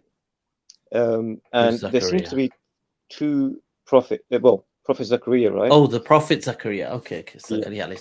I thought you were talking about a person. I thought you were talking about, well, I've been looking at some scholar. You said, no, but when you said, I've just been looking at Zachariah. So I was expecting you to say, right, so this person's got some YouTube videos, and what he's been saying is... the book of Zachariah, right? Acha. So he seems to be a Jewish prophet, right? Mm-hmm. Right. Now, when I started looking at his dates when he was around, he seems to have been around about 550 BC. All right. Sounds about right, yeah. Mm-hmm. Okay. Well, if he was custodian of Mary... Oh, no. You're mixing him up with Zachariah from Jesus's time. Well, I don't regard New Testament as scripture at all. No. It's But very no. But difficult to this regard is that as scripture. see. Oh, wait, no, you see, you're mixing up. Are you not talking about from the Old Testament? Sorry, Yeah, is this hour as well? Zechariah You're from the talking Old about, Testament. yeah, you're talking about that, but that's not the other Zechariah that you're talking about is someone else. Yeah, but the other Zechariah wasn't a Jewish prophet. Sorry, The other Zechariah wasn't a Jewish prophet. There's only what do one you Jewish mean? prophet that's named Zechariah, and he was in 550 BC. No, no. These names are very common. They're not like rare names in their tradition. So when you're talking about the prophets of the visions, and you're gonna have Jeremiah, you'll have Isaiah, these people, especially after Babylon has ransacked Jerusalem, and then they're taken to Babylon. At that point, this begins a lot of the kind of visions, and you'll get, especially these will be the key kind of prophets that come up, and and Jeremiah and these books. This is way before Jesus. This is way before. This is like approximately, you're talking about 500 years before. Well, so, yeah. So that just because there's overlaps of names, it doesn't mean that they're the same people. No. It's not just the overlaps in names. It's when the Quran's It's not talking the same to the Jews person. about No, Zechariah, it's talking no. about the Jewish prophet Zechariah. Is it not? It's not talking about what you think it's talking. You see, the name Zakaria in the Quran is not speaking about who you're talking about from the Nevi'im. So these are the prophets of the temple, the temple era, that the Jewish temples. In fact, the Quran does not usually refer to them. It doesn't mention any of them usually. It won't address Isaiah. It won't address Jeremiah. I mean, I feel maybe there is an illusion, especially in the Valley of the Dead, but it doesn't mention the name once again. It doesn't mention, although it's speaking about the vision of the Valley of the Bones, but it's not mentioning the name of the prophet. It doesn't usually, so it's only addressing certain prophets by name. That's not from that temple era that you're speaking about, especially that But the story era of of Zechariah is exile and so on. alluding to there being the It temple isn't, era. Yar, Is it not? No, it isn't categorically. Sometimes, something, I love the passion, and I think, may Allah increase you in passion and for learning and stuff. But when one of the things is you have to understand it's important to empty the cup to take more. And don't, you see, especially, when you're learning, it's good that you're going to be inundated with a lot of information. So don't understand that you will have discrepancies. It's going to take you yet months and years, and you're going to go through it, and you're going to get good at it, and you're going to learn stuff, and you're going to research, but it's okay. But I get it. There's a lot of information and it's inundating, but just understand that, look, when somebody's, when you're corrected that it's not then just know that. But it's been epic, Darth Vader. You know what? May Allah increase you and bless you. It's always a pleasure speaking to you. Likewise, yeah. Stay blessed. Assalamu alaikum. Right. So, people, that was Darth Vader. Some interesting discussions right there. We had on especially the Old Testament and the chronological study of the Quran. Whoa, I'm falling asleep here. So, who have we got here? Let me just see. We've got Lonzetta. Go on then. Lonzetta. Assalamu alaikum. Wa alaikum salam wa rahmatullahi wa barakatuh. Mufti, you're doing it. How you doing? I'm good, man. I'm good. I feel like I need a caffeine shot, but I can't have a caffeine shot because I got this. Otherwise, I'll ruin my sleep after this. What's going on? Where are you joining us from, Lanzetta? Coming to you live from the snowy mountains of Denver, Colorado. Wow. All right. Colorado. Doing it. Alhamdulillah, there is something very cool just about the names of the states of America and even the cities. There is, I have to say, America does have a, by default, it has a very cool vibe to it, doesn't it? Oh yeah, you got to come Just make it can't- over here one day, Mufti. Yeah, definitely. And I hear the state of Colorado. Definitely, I hear there's some. Are they making what is it? Certain. I feel that are they have they made some certain legislations on psychedelics and stuff, or I think I've read that somewhere. Yeah, I No, thought yeah, so. that's true. No, that's funny because one of the reasons I was calling was going to bring up a funny story about that to lighten the mood a little bit. Yeah, let's have that. Yeah. So this is what we wait for. This is why we live stream. Subhanallah. Yeah. Okay, yeah. So to answer your question, yeah, I think they did at least decriminalize it. And I think they are trying to get the legislation in the next election to make it recreational, I think. So, but yeah, it's a lot more medicinal and therapeutic. The entheogens, yes. Entheogens. Entheogens, Allah. Of course, See, of course. This is why those of you that are reading, it says, it doesn't just say Lanzetta, it says Allama, the great knowledgeable Sheikh Lanzetta. Allah. Well, subhanAllah, I might have typed it wrong, but it's supposed to be like alama, like a mark, because my name is Mark in English. Alama. So the Arabs, the Arabs back in Alama. back when they call me alama, ya alama. So, alama. So it stuck with me. No, so I just kind of it's a unique name and it stuck with me, and it's. So yeah, it is. It's cool because alama in Arabic means like a mark, like you'd say, alama to istifham, question mark. But if you did a shad on the lam, so you said allama, like a double L. Now, allama, it would mean like a very learned sheikh, like the allama. So I win either way. So alhamdulillah. Yeah, it's 100%. People see, they go, allama's coming, allama, and then before you know it, Lanzetta Mark turns up and he's high on shrooms. And they think this sheikh must be something else. He's like, is he talking to angels, or he's just, the sheikh is in it. Oh man. SubhanAllah. So I just wanted to say a couple of things. First, it's finally nice to meet you. I've been following you since 2016 or so. When you had like, and I always see your messages always on Instagram, by the way. So this is why I thought Alama Lanzetta, let's get him on. Yeah. So as a convert, I converted to Islam like 12 years or so ago, and the first it's probably the same kind of path from a lot of converts, especially maybe who watch you.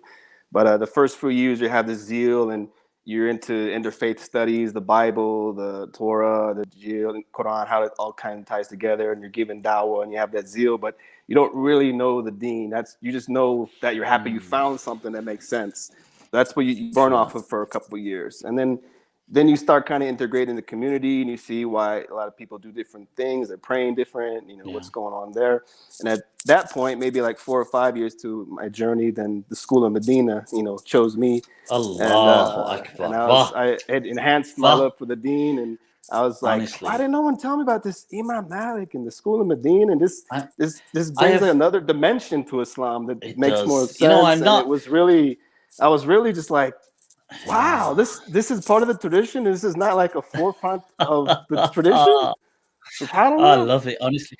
I think, I'm not against any person following any kind of school of thought or school of thought. Yeah. And I think, fair enough, they're all kind of in their own way doing their things, and it's wonderful. But, the school of Medina, the madhab of Imam Malik has been, I must say, in this journey of ilm for me, a joy. It has been, honestly. I find it just so amazing in how it gels naturally, and the tradition, and how it had this kind of balance between authenticity, but at the same time always contemporaneous welfare, like the welfare. Perfectly said, subhanAllah. Yeah, perfectly said. And I love the fact it's had kind of all these kind of outspoken mavericks as well, all throughout the They've just been always saying, sometimes just saying crazy things. So I'm like, okay, I'm not the craziest of them. It chose me, Mufti, subhanallah. And then you go back to the history and you find these different opinions and they all go back to the Malikis.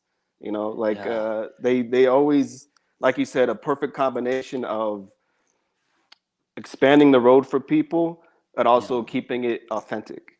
So you don't have you're not like appealing to people or anything like that. You're appealing to a tradition, and to me, it just seems the most authentic and most organic as far as living your life. And it was, you know what it was? It was the only school historically that was so that its kind of diaspora was so widespread, in the sense that, see, like other schools had like huge quantities of followers. Like the Hanafi school had like a huge quantity as well of followers. It was definitely, it is today the most in terms of number, but it was like, let's say Eastern Europe, like Hanafi would be Eastern Europe coming down, I suppose, subcontinent, and then that Middle East region. And it's just like, which is a huge part, but that's it. But what the Malikis had, you see, because they were kind of all spread out, like you had them from Hijaz, the Saudi, which would be today Saudi, and then the Middle East, Iraq, but then North Africa, but then Central Africa, but then Spain, a totally different continent, Sicily. And one thing I really am impressed with was that they completely disagreed. So these became sub schools. They call them sometimes madaris dakhiliya, like they became sub schools of the madhab. So you had the Andalusia, the Madrasa Andalusia, you had the Iraqiyin, you had the Misriyin, the Maghariba. But what they did was even though they disagreed, they didn't, like, they just kind of respected each other. Like and I don't just mean respect, like proper respect. Like they would say, you know, Ashabun al-Iraqiyin, our Iraqi companions, they say this, by the way, they disagree with us. But whereas what the other schools did was, there was a bit more of a dominance hierarchy. So, for example, in the Iraqi, like the Hanafis, what they started to do was, if they disagreed, they would say, we don't consider them to, like, as in, we're not dissing them, but we don't give fatwa by them. Like their fatwa is not considered anything. And this, you see, I just feel it didn't enrich it as well. So yeah, this is like a huge. So as a brief example, just to give you a little example for the viewers. So you see, some of the Malikis in Iraq, because what the Malikis did is they produced, the different schools had different flavors. So the Iraqi school was a minority school that was surrounded by Hanafis, and Hanafis were mainly very usuli people of usul fiqh. So this is why the Iraqi Malikis are the first to come up with usul in the Maliki Madhab, because they have to rival the Hanafis. So because the Hanafis have to always, the early Hanafis anyway, were always very reason based. They wanted, why it's haram, but why is it haram? What's the reason? What's the illah? So this is why the Iraqi Malikis in their fiqh books always give the explanation. They will say the asl, Abdul Wahhab al-Baghdadi will say the reasoning for that is this, or so on. They're very explanatory. Now, whereas the Andalusis became very hadithi Malikis, like you get Abu Bakr ibn Arabi, you'll get Qadi Iyad, Ibn Abd al-Bar, all these kind of very hadithi kind of Malikis doing commentary on hadith. And the Maghribis became very, because they had nobody except Malikis, the debate went internal. Like, okay, Imam Malik says this shouldn't be done. What does shouldn't here mean? Does it mean it's haram or disliked? So it became a more internal kind of, like, we're going to unpack it internally. So you can see these kind of little flavors. So now the Iraqi usulis, the Malikis, they said, many of them, that, or some of them, they said that for example, some of them, like, this is to give it a flavoring, any ruling, any command, imperative, like, so any hukam, like if you're going to instruct something, like to say, go, sit, stand, eat, drink, any kind of imperative language that is found in the Quran can be for haram or wujub or obligation. But in a hadith, some of the Iraqi Malikis said it can never reach wujub or tahrim. It can only reach dislike or recommendation. Now look at that. Now with that principle, you can imagine that it changes everything, doesn't it? It changes everything. So now you've got Malikis in the West, which were in Spain, who were very Hadithi and disagree with that. Like they say no, like Ibn Abdul Bar is like a very Hadithi kind of Maliki. He's like, no, if the Hadith says it's haram.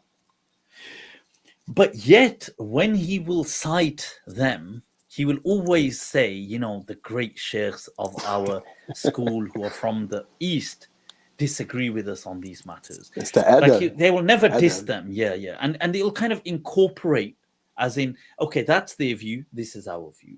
Like we're not dissing, we're not saying, oh, they're deviants or whatever. We're just saying. And so another interesting one is clothing for prayer. So the Eastern Malikis said that this has got nothing to do with prayer. What's clothing got to do with prayer? So yes, you should be clothed, but you should be clothed anyway. So technically they said if a person prays naked, it's not a good thing, but what's it got to do with salah? Like as in, if he's, let's say a person's praying naked on his own at home, they say this is not good but it's not a part of salah, so the salah is still valid. Whereas the Malikis in the West or the other parts would say, no, like, wait a minute, clothing is a condition of salah. So it enriches the debate. Exactly. And because they didn't slam each other down, some of them were allowed to go a bit wild with their ijtihad. So, and I don't agree. I say that, well, this is out of order. It's like you'll get a great Maliki, yeah, like al-Lakhmi, super huge. He's going to be from Sicily and then influenced in Northwest Africa, like Tunis and places. He will give rulings, and he's like a don of the madhab. He will give rulings saying things like, you know, some of the Malikis, they go on maslaha, welfare, and they say you're allowed to change the ruling to reflect the welfare. So they will say things like, in that day and age, oh, if there was a culprit, let's say you arrested someone, and you're pretty, you know, you've got the gut feeling and you know it's him, but you just can't prove it. They would say, oh, you can beat him up to prove it, like to get a confession. And you think, well, what the hell is that about? Where does justice go? It's gone out the window.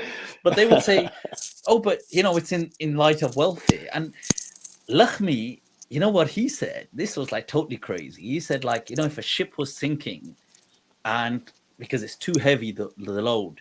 So imagine if we could alleviate the load. He said you could sink 1/3 of the passengers to save 2/3. You're like, what the hell are you on about? But he is a legend in the Maliki Madhab. Even though you see, this is the difference. You see, even I may have crazy views or whatever. I would say that view is totally crazy and off the rockers, and I would say that is not allowed. But I would totally honor Abul Hasan al-Lakhmi. He is, you know, considered one of the major people who understood the madhab.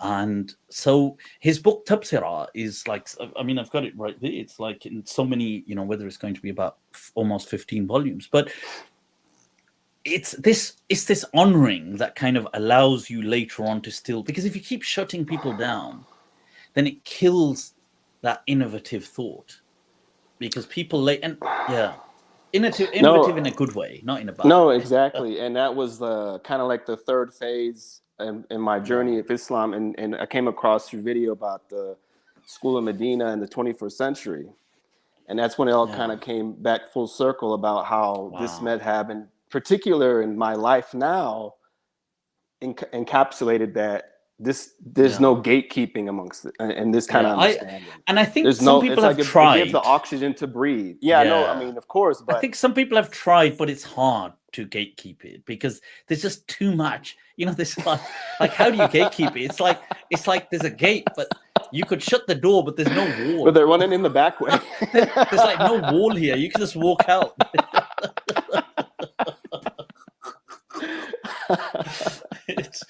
It's so, I do love it. I must say, it has been one of the joys. I will, you know what I'm going to do, Lonzetta.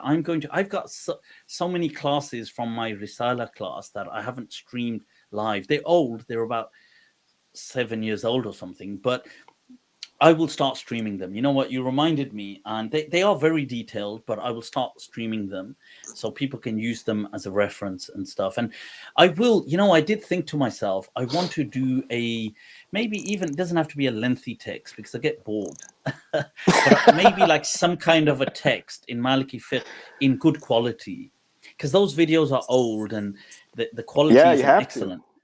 So I was thinking, like maybe I should do something, because a lot of people have reached out and said to me, look, I'm really interested in the Maliki Madhab, and it fills me with joy because it's a part of the tradition that goes back to Medina.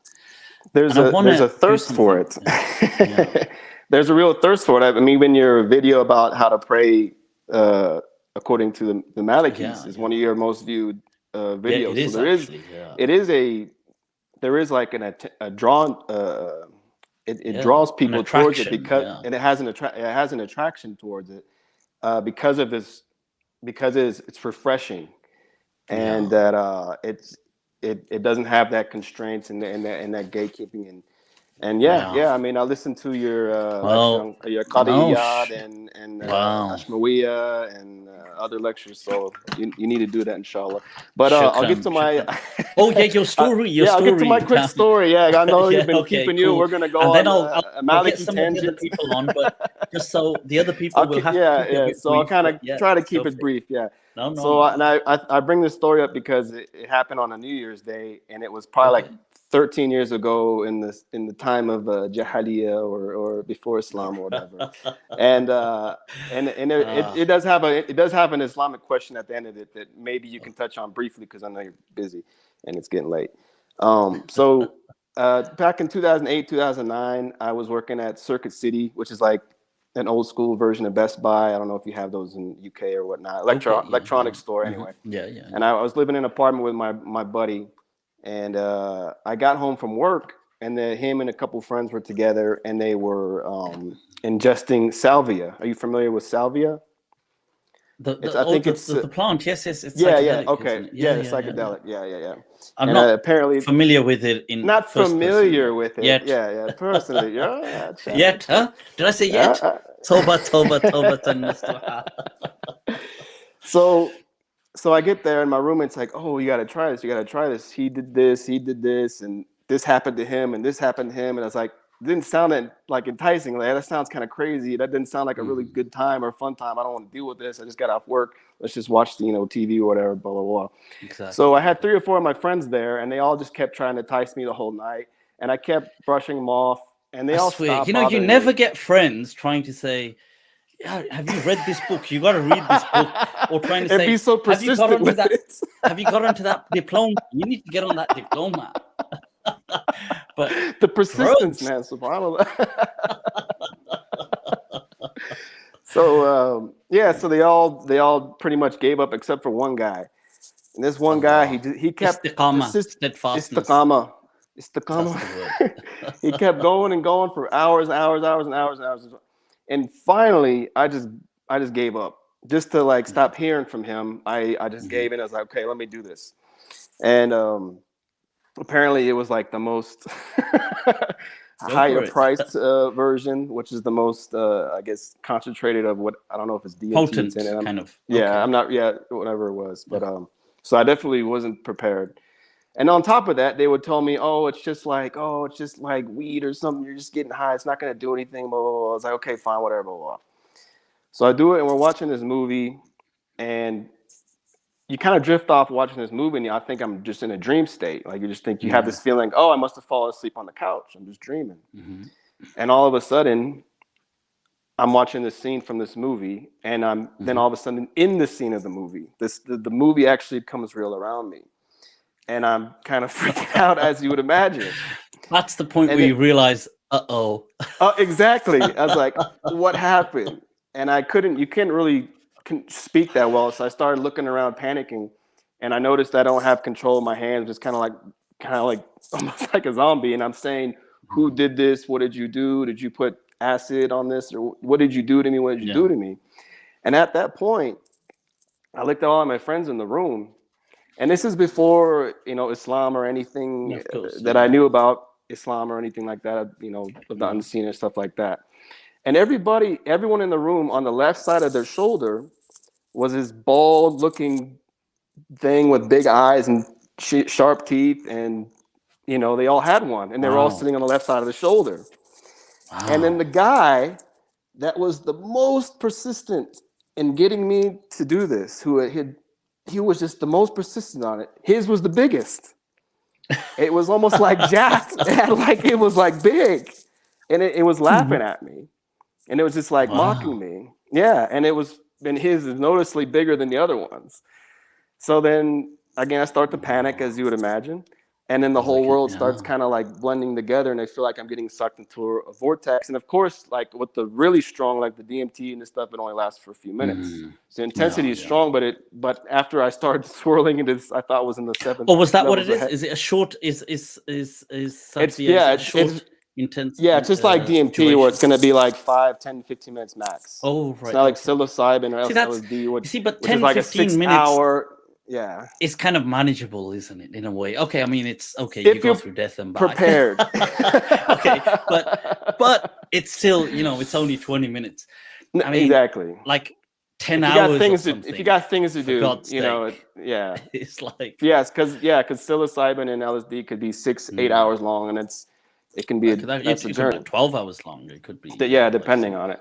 So I'm just bringing this up. So then I start in my mind, I'm swirling around and I'm going sucked into what I thought at the time, the 7 circles of hell or whatever. And I find myself on the floor, and I'm finally, minutes go by, and I finally kind of get it out of my system. I remain pissed off at those guys from, to this day.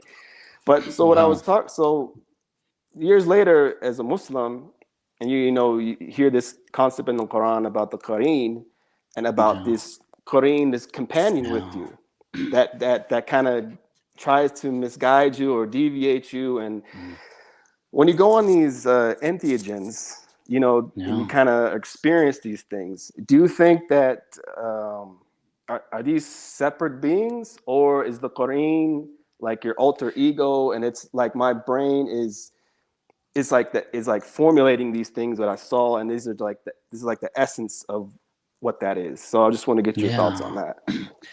I mean, first of all, shukran for the story, sharing that. It reminds me every New Year's, because it happened on New Year's Day. And people watching this, do not do that. Okay, people watching this at home, don't.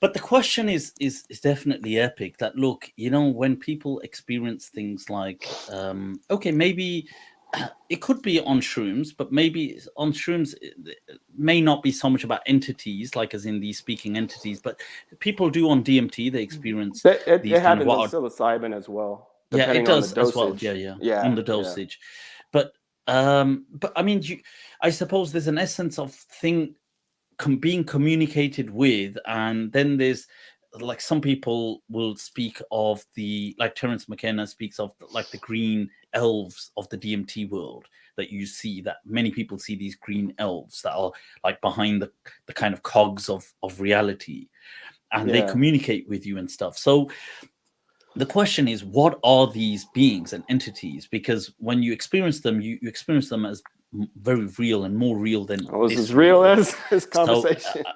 So it's not, and what a dream is like, and that wasn't like a dream, it was like real. So this is where it gets difficult, and this is why Rick Strassman kind of stopped all his research, because he didn't know where to put it in science, because these people were too convinced it was real. So it's like, well, what do I do with that? But Islamically, I would say, look, these may be a way of saying that that this is like, it is I feel that it is like a kind of kashf into a dimension. What is that dimension? We don't fully understand it. It doesn't mean that, let's say you meet green, if you do meet these green beings or entities or these elves, or you meet something else, or you, like with DMT, people often say with ayahuasca, they say there's an animal, like there may be a leopard or a jaguar or a snake, a spirit animal people often speak of. Do you think there's sorry. You said these green beings. Do you think there's any kind of relation to the Khadir or Qadr, the green one in the story of Musa? That's very fascinating. Because you hear this reoccurring stories of the green beings, and they have knowledge, and they come to you, and it's almost like a dream state, and it's kind of mixed maxy. But you come out of that engagement more knowledgeable. No, you do. That is very profound. I don't know if you've ever. I never thought of that before, but that is. The stories of the green one, because that's even among Alexander the Great, there were stories of the green one and meeting with people. And Alexander the Great was always looking for this fountain of youth. And there's always stories of kids that are living very forever. Profound. You know, now that you say it's kind of obvious, but I never ever thought of it like that. You see, I'm not saying that these beings that people see, these entities, have to correlate with. They have to signify certain concepts of this world. Like, so for example, if you say, well, are they the jinn? Are they the qareen? Is it khidr? I'm not saying any of that. I wouldn't say that. What I would say it's all metaphysical. It's not that. It's not like that. It's not that you don't have a correlation from this world to that dimension in that sense. It doesn't work like that. But that would just be a kashf into a dimension that we don't understand here. Exactly. Because it's not part of our day-to-day living. So I don't think we could describe it. We could describe it, but I don't think we could categorize it neatly, because that world doesn't work quite in. It's a bit like even the world of dreams doesn't work like this world. Exactly. Dreams doesn't have the same cause and effect, and it doesn't. Sometimes you're in a different place all of a sudden. So similarly, in these things, you're just, everything's different. You could be different. You could completely disintegrate. You could have non-duality. Maybe you don't. Maybe you do keep yourself, and I don't know. But there have been a lot of studies. I would refrain from drawing strict parallels with Islamic language. I wouldn't say, for example, we're going to call that the qareen, and we're going to call that I wouldn't do that. I would just say it is. I do love the word kashf, which is a kind of, the mystics and the Sufis have used it, that it is a kind of an unveiling, they say. And if you read some of the Sufic literature, even Ibn Arabi or other people, when they describe stuff, it very much seems like the lights and the worlds and they'll say, they're in the cosmos, and the cosmos in front of them, and it seems to echo what studies of what people under that let's say engage with sacred medicine also experience. So it's interesting. I think it needs a lot of research, but it's a shame that religion, because a lot of organized, institutionalized religion shuts it down. So it doesn't. So a lot of the research kind of gets lost because they don't welcome it. So like you said, like when Graham Hancock and others mentioned, like a lot of these same reoccurring experiences from different cultures and different people, and I just find that Islam does have a lot of similar experiences and expressions through the Quran, like the Quran, and you don't really see that in the Bible about, because even in the Quran it doesn't really explain what these things are on purpose. It doesn't explain, like it doesn't explain the Qarin, it doesn't explain the Kiram and Katibin, it doesn't explain these things. Now people think Kiram and Katibin is like that's the names, but Katibin is actually plural. It's not actually two. But people, you see, the point is the Quran doesn't explain them because it lets you just imagine them. It doesn't matter. Like that's not the purpose. The purpose is something much greater. But shukran alama Lanza. It's been epic. I really appreciate this topic and discussion. Got to stay in touch. Yes, drop me. Much love, Mufti. I've got your profile page on point anyway. So take care, speak soon, much love. Assalamu alaikum. Assalamu alaikum wa rahmatullah. People, that was Mark, aka Alama, Lonzetta, an epic discussion, but we are, you know what it is? When we get talking, we completely forget about the time, and so much time has gone on. I'll try and bring on 1-2 people. We're going to have to keep it very brief because we've been going on for hours. So let's get, we've got Amin. Amin, assalamu alaikum.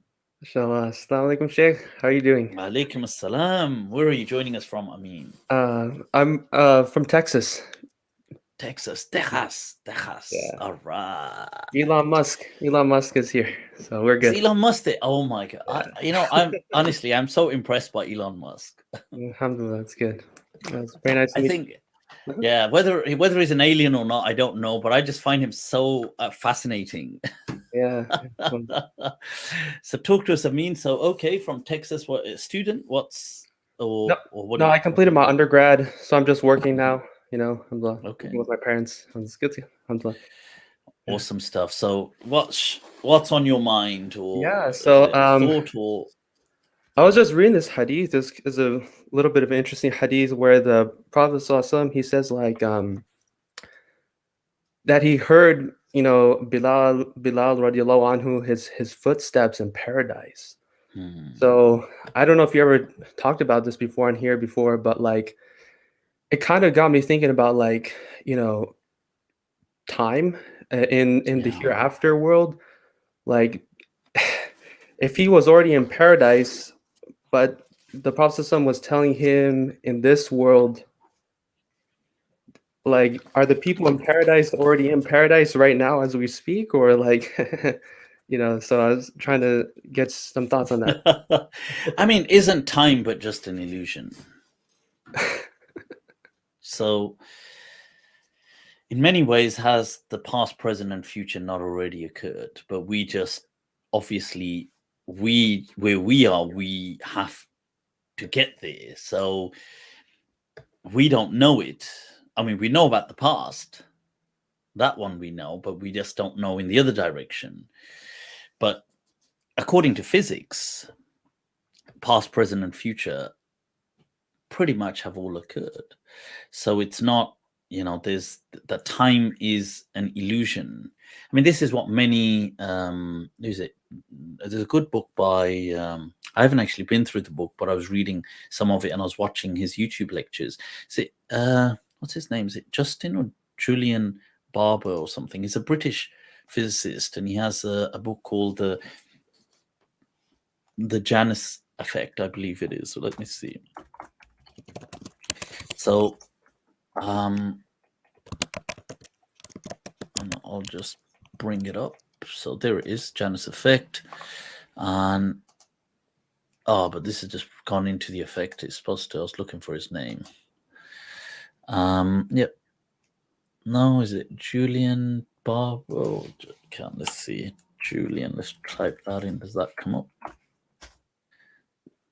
Yep, the Janus Point, that's it. Right, so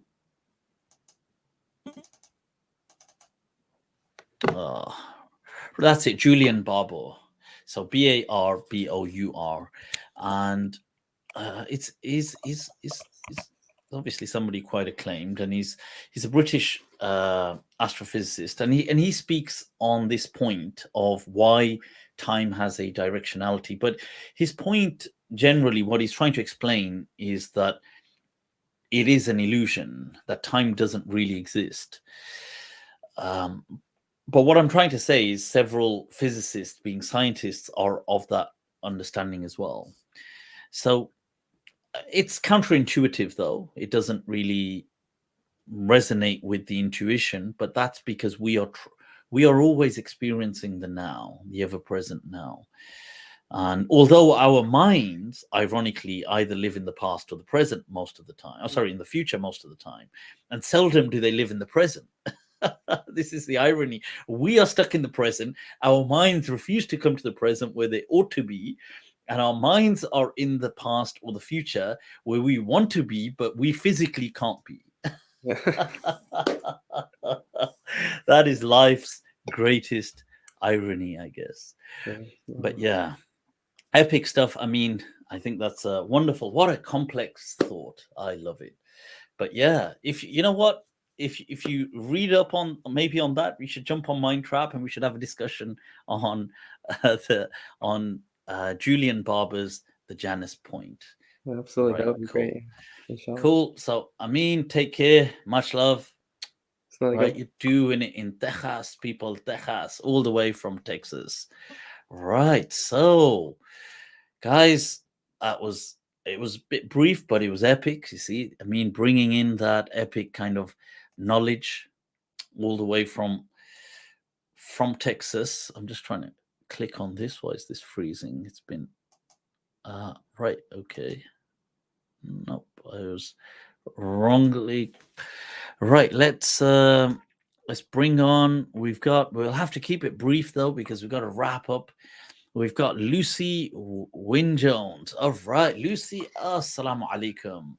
Assalamu alaikum, Mufti. Alaikum assalam. Lucy, Okay. you are a true insomniac or a vampire, just like the rest of us from the UK, the tiny few that manage to always be awake at these hours. And you always have that gaming. It's epic. It looks like you're really there just gaming away. I living the best life. My time coding while you were talking earlier. Yeah, and you did mention. Yeah, and I was doing some command prompt things. I know like people might think that I'm about to break into the system and stuff because of command prompt, which is like getting up the terminal and a computer. So that's a bit about what I was doing. But yeah, I know like I did share with some of the volunteers earlier that we've got a WhatsApp group together that you introduced me to. Oh yes, of course. Yeah. Yes. Yeah. I know like I shared with them. These are people we are in need of skill sets. So like here we've got coding, we've got software, hopefully we've got hacking. I don't know, but hopefully I'm not quite. But out there, if there's other people with skills as well, do reach out to us always. We are always in need. But you're saying. But yeah, I know like I discovered a rather disturbing video about you on YouTube, and it was also it was just a loopy conspiracy theory, and it was doing a loopy conspiracy theory about a mosque as well. In a nutshell, what it was doing was it was saying like, Mufti Abul Laith had a board with stars that looks like the Star of David behind him. And I had a board. I'll try to. I'm trying to see whether I can get up the video, or there was some background. I'm just going to the WhatsApp group. No problem. I mean, so what? I mean, you can just get to what was the gist of it. That's fine. So they're just saying what I have the Star of David or something. It didn't say satanic, or was it saying satanic something? Was that the? No, it was saying something equally silly. But anyway, I'm just getting up the video. So I'm just showing. So yeah, I'm trying to zoom in, but yeah, it basically. I think I'll need to go back a bit. So but that's fine. I mean, sure. Yeah. No, don't sweat it. It has. It's a bit difficult to see here, but I mean, I can kind of get a gist of there's something. It looks a bit kind of ominous, I guess. So it's a bit difficult to do if I'm not screen sharing the video. But what it did is it said this about a mosque that's near me as well, that I've visited occasionally, and it was saying that it called you the Z word. So I was telling the volunteers, does Mufti want to sue this person who put this Z word, Zionist? I prefer to use the term. I prefer not to say it explicitly. Sure. But yeah, I just know, like I was thinking, would I like to sue them? Yeah, like you sued a newspaper who called you that word. No, I didn't sue, but I got an apology from them.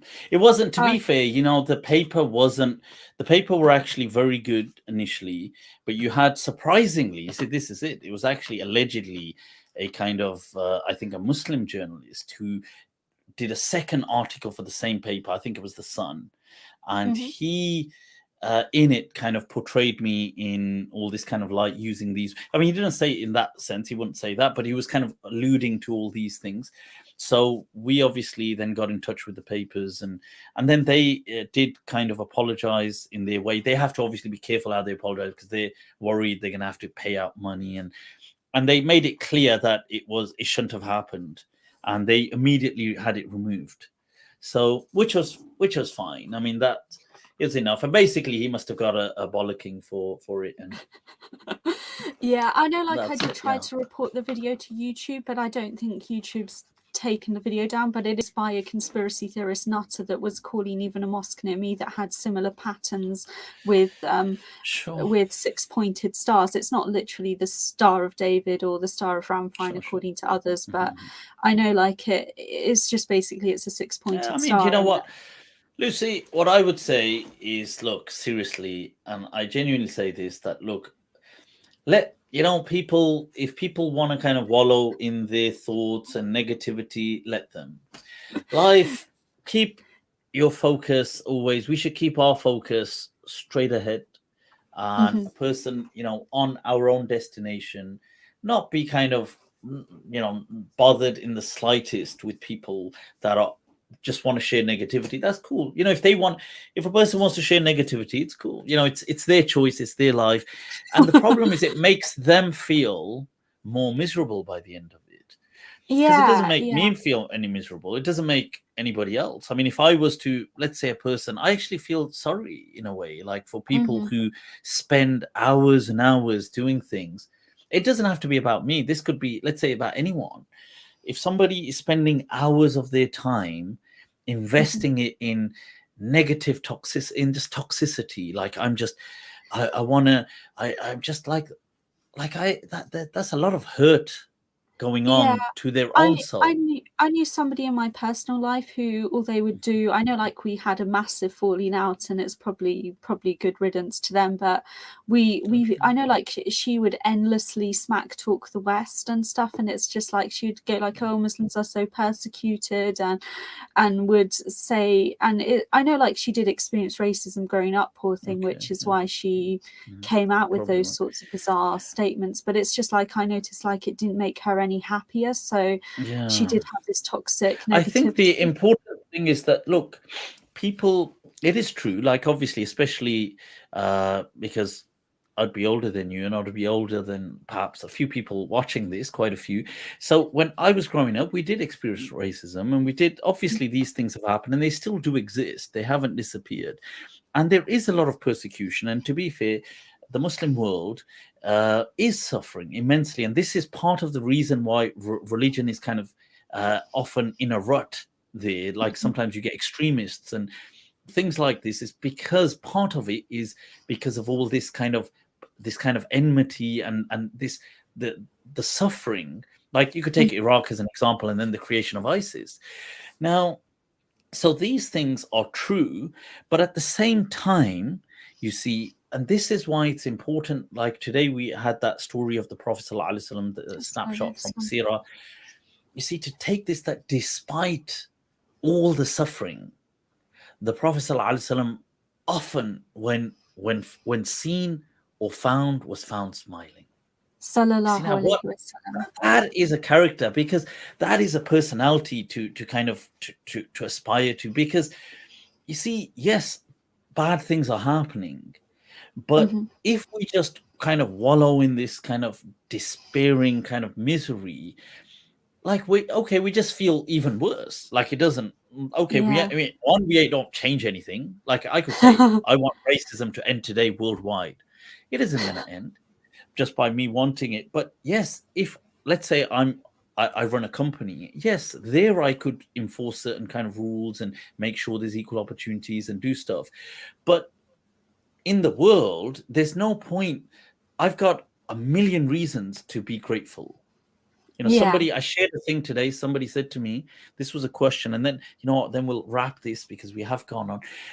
Somebody sent me a question today, and he said, Mufti, I shared it on my Insta story and on my, So he said that, Mufti, people ask me often, how you doing? Like, I'll meet someone, they say, hey, how are you? And he says, and I'll say, I'm fine, but really I'm not fine. He said, like, life, it's whatever, it's crap or whatever's going on. He said, really, I'm not fine. So when I say to people, they say to me, hey, how are you? I say, I'm fine.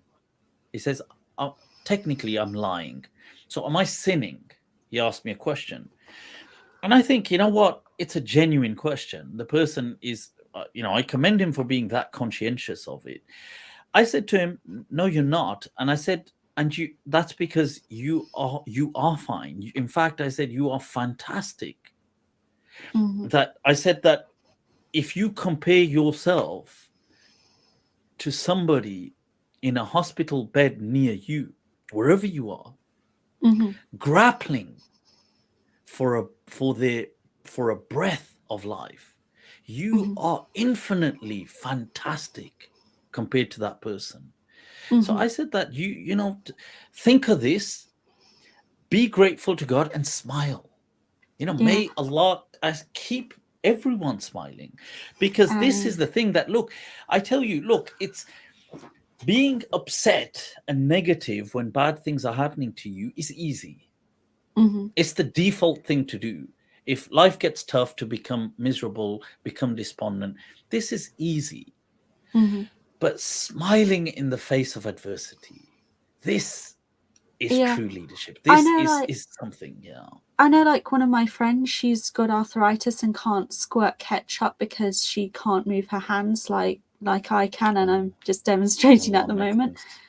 And I know, like, I was just shocked when she would ask help for that, because but I know, like, there's other people who have severe mental handicap conditions that means they can't speak. Make it easy for everyone. Look, there is, a good book I would recommend. I can't recommend it enough for anyone listening to this. Read Viktor Frankl's Man's Search for Meaning, because it is not a big book, and he kind of comes out of the concentration camps and he goes on to America. He's a psychologist. He sets up his own school within psychology, but he explains in that book, it's called Man's Search for Meaning. It is epic. If you ever find yourself kind of like, I'm on a downer and I need like an objective view, I need somebody to just, give me some insight, that is a book. Well, Lucy, we'll have to wrap this up because we've gone on for so long. And I need to be wrapping up. I've just got one more person. Quickly, I'll get a greet in and then we'll wrap this up. But it's been epic, Lucy. Shukran, and shukran for your support as well and mechanism. Much appreciated. We'll see what kind of software assistance and hacking I can't quite hack into computers yet. I'm more of a website expert, and I am currently learning mobile app development. So those are a few things. You know what? Maybe we should get an app made. I should actually at some point get an app made. Anyway, I know. Cool. Like I'll let the other person come. So. Look at Lucy just completely dismissing that. She goes, yeah. Anyway. I'm joking. So cool. We'll catch up, Lucy. Much appreciated. Take care. Stay blessed. Have an awesome evening and night wherever you are. Assalamu alaikum. People, Lucy Wynne-Jones, epic guest as always. Right, I've just got one more person. We'll do a quick. We'll have to keep it brief. Assalamu alaikum. Asif Anwar. You're on mute. All right. Assalamu alaikum, Mufti sahab. Can you hear me? Salam. I can. Kaise hain aap, Asif? How are things? Where are you joining us from? I know, like, it is too late, so I'll not take more than 2 minutes. I just want to really appreciate you for what you're doing. This is the first time I'm calling on any channel in my own life, and I'm pretty old. Like, I'm almost 40 now. So you're young, They say life begins at 40, and you're younger. Obviously, look at that. You're saying, look how old I'm just about to turn 40. I'm to not 40. We're older than that. I'm almost 43 now. So I can relate to a lot of what you speak about and what the journey you have spoken. And I'm from India, in a state called Bihar. currently. Bihar, of course, yeah. Bihar, kya baat hai Bihar ki. I love your Bihari accent from time to time. Kabhi koshish karte hain. We gotta try. We gotta, I love the accent. I gotta say, I love the the way the Bihari speak. A bit more of Bihar and India and subcontinent, honestly, because what I feel is missing is I don't see too much nuance in terms of understanding how Islam is in India, right? It's very, very diverse. There's like so many layers. Sometimes I feel that especially the ulama have like very top surface understanding of things, especially when it comes to India.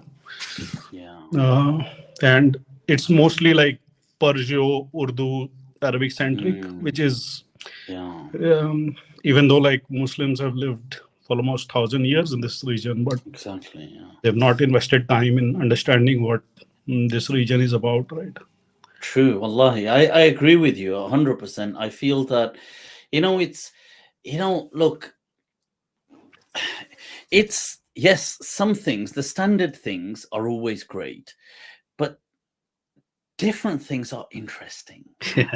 Because okay, maybe it's not everybody's cup of tea, it doesn't have to be, but it's interesting. You had, for example, the attempts by certain people, like you have Darashiko. Now he did try, and and one of the things, I'll actually speak about this. Now he had this whole attempt because he translated some of the Upanishads into Farsi at the time, and he wrote his book Majma' al-Bahrain, because he learned Sanskrit, and he studied the Rig Vedas, and he studied things, and he found parallels. So within, for example, India, the Hinduism, which is now called Hinduism, otherwise it's loads of different kind of ways. Like people have got their own thing. There's different madhabs and stuff like this amongst them. So he speaks about particularly the Advaita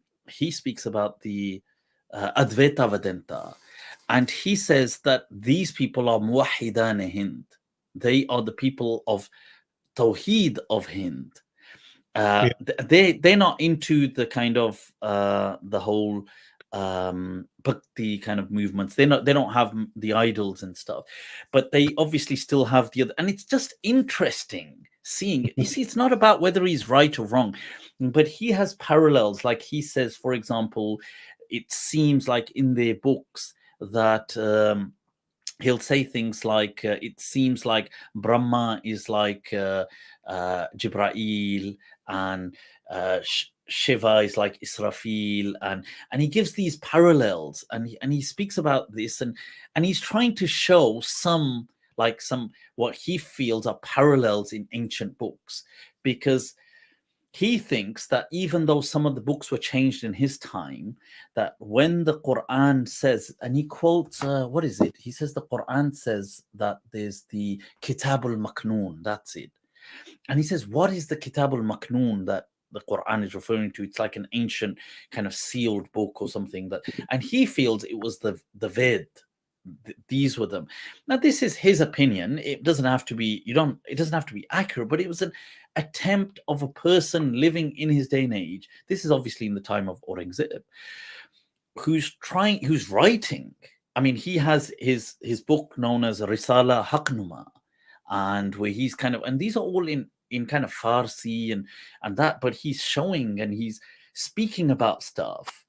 But you see, it's interesting whether it's log isme par jate hain ki yaar sach bol rahe hain ki galat bol rahe hain. But the point is that look, it's not about sometimes accuracy, it's about it's interesting. The person was from a country, he was from that part of the world, he studied the ancient languages, and he said, look, and many people, to be fair, many ulama feel, I'm not saying this is true, but many ulama feel that Adam alayhi salam was in India. They say in Sri Lanka, this is where Adam alayhi salam came. And so he was obviously building on that tradition.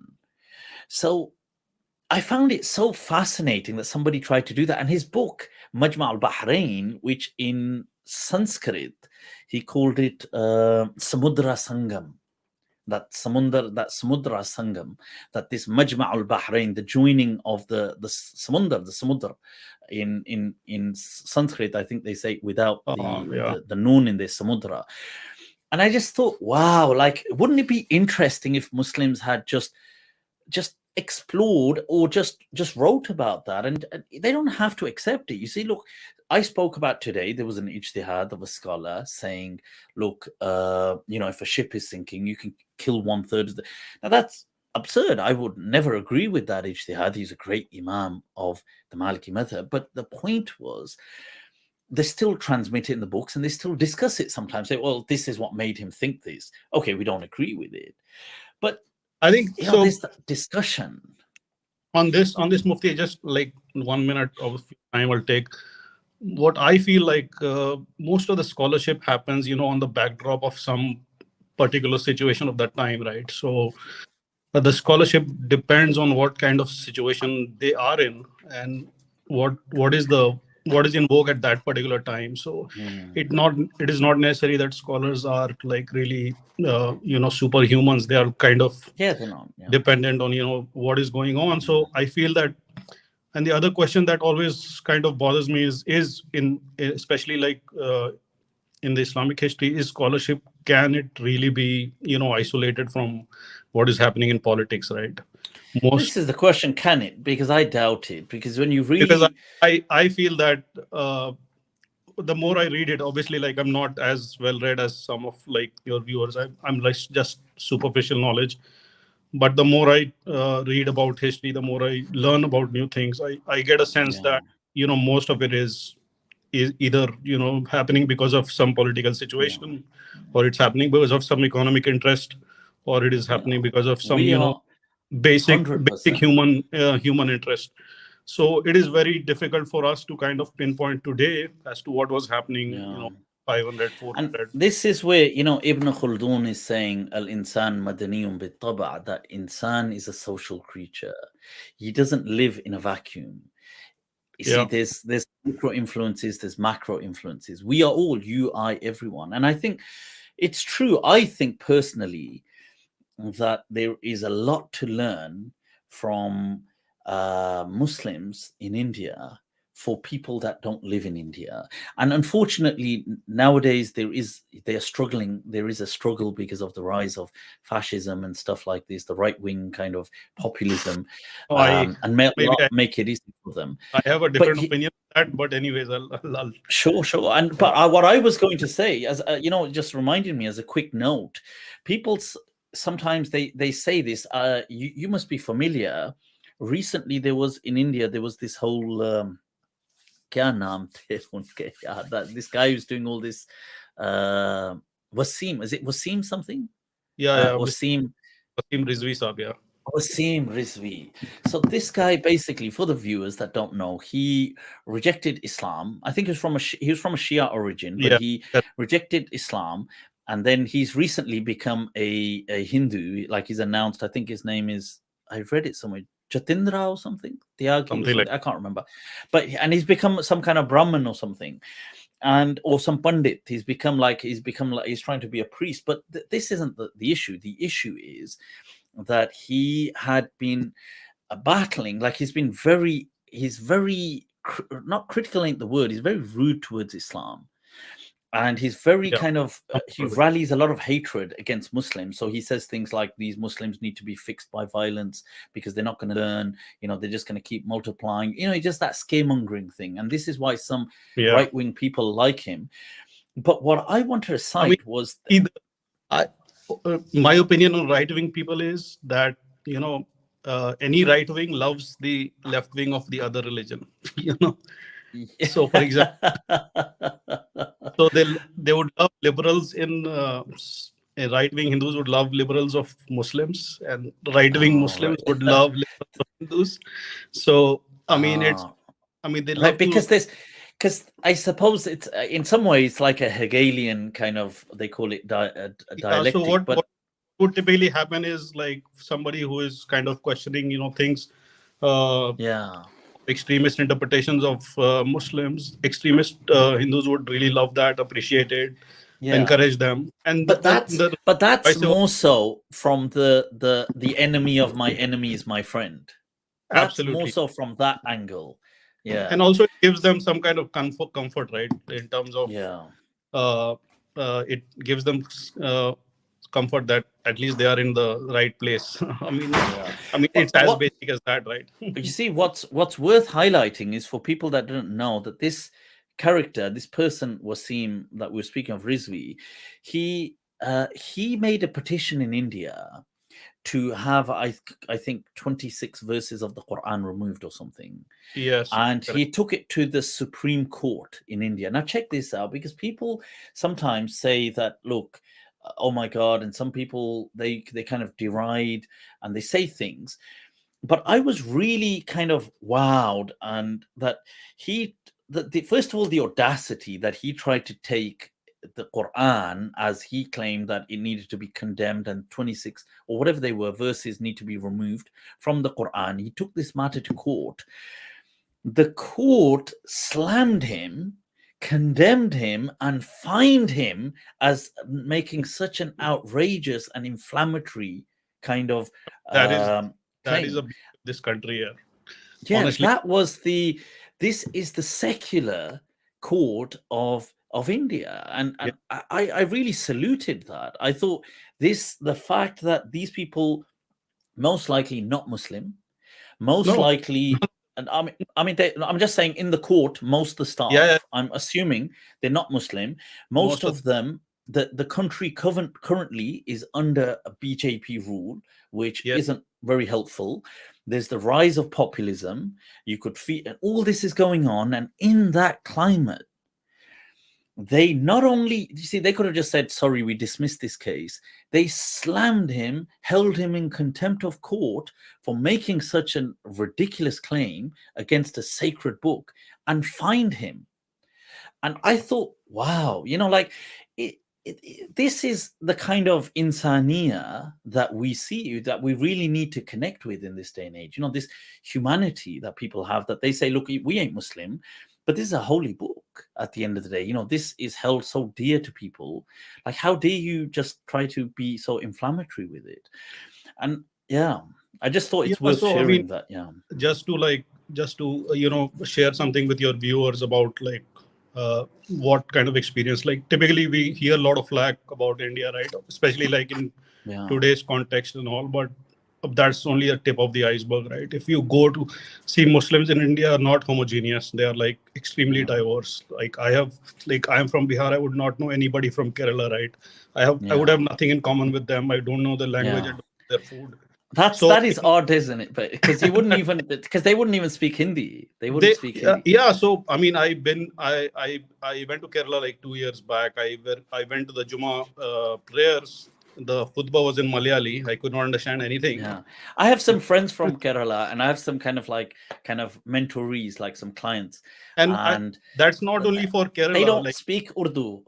They don't understand. What I'm saying is, it's not only for Kerala. Kerala is a good example because people know it, right? But you go to any part other than the northern belt, like you go to Andhra Pradesh, you go to Karnataka, you go to Maharashtra. I've lived in Maharashtra for 10 years. So, I mean, it's very, very difficult to generalize about. Did you used to bump into people? Did you used to bump into Shah Rukh Khan and Salman Khan? I stood outside his house for. Kya baat hai? Mashallah. Okay, somebody thanks just said, Mufti Sahab. Shukran. Shukran. Likewise. And really appreciate your work. Keep doing what you're doing, and may Allah bless you. Likewise, man. And everybody around you. Allah khush rakhe. Shukran. People, that was Wasif Anwar from Bihar. Kya baat hai. We got to sign off. We just had a super chat from al-Harith. Shukran, yaar. Much love. Not easy to digest, but appreciate you making complex topics, which are not easy to digest, but making it interesting to hear about. Jazakallah. I really appreciate your love and support, guys. Signing off. If you want to connect, do send me a message on Instagram. Do like, share, the usual drill. Spread the love. If you haven't clicked the notification icon on YouTube, go for it. And yeah, just wherever you are, man, just spread love and positivity. As always, to my Patreons, a special, as always, a special love for you guys. And those of you that want to head over there, you can do. It's at, just go to MALM and we'll speak there. There you go, people. All right. Much love. Till next week. Salamullahi alaikum wa khuda hafiz.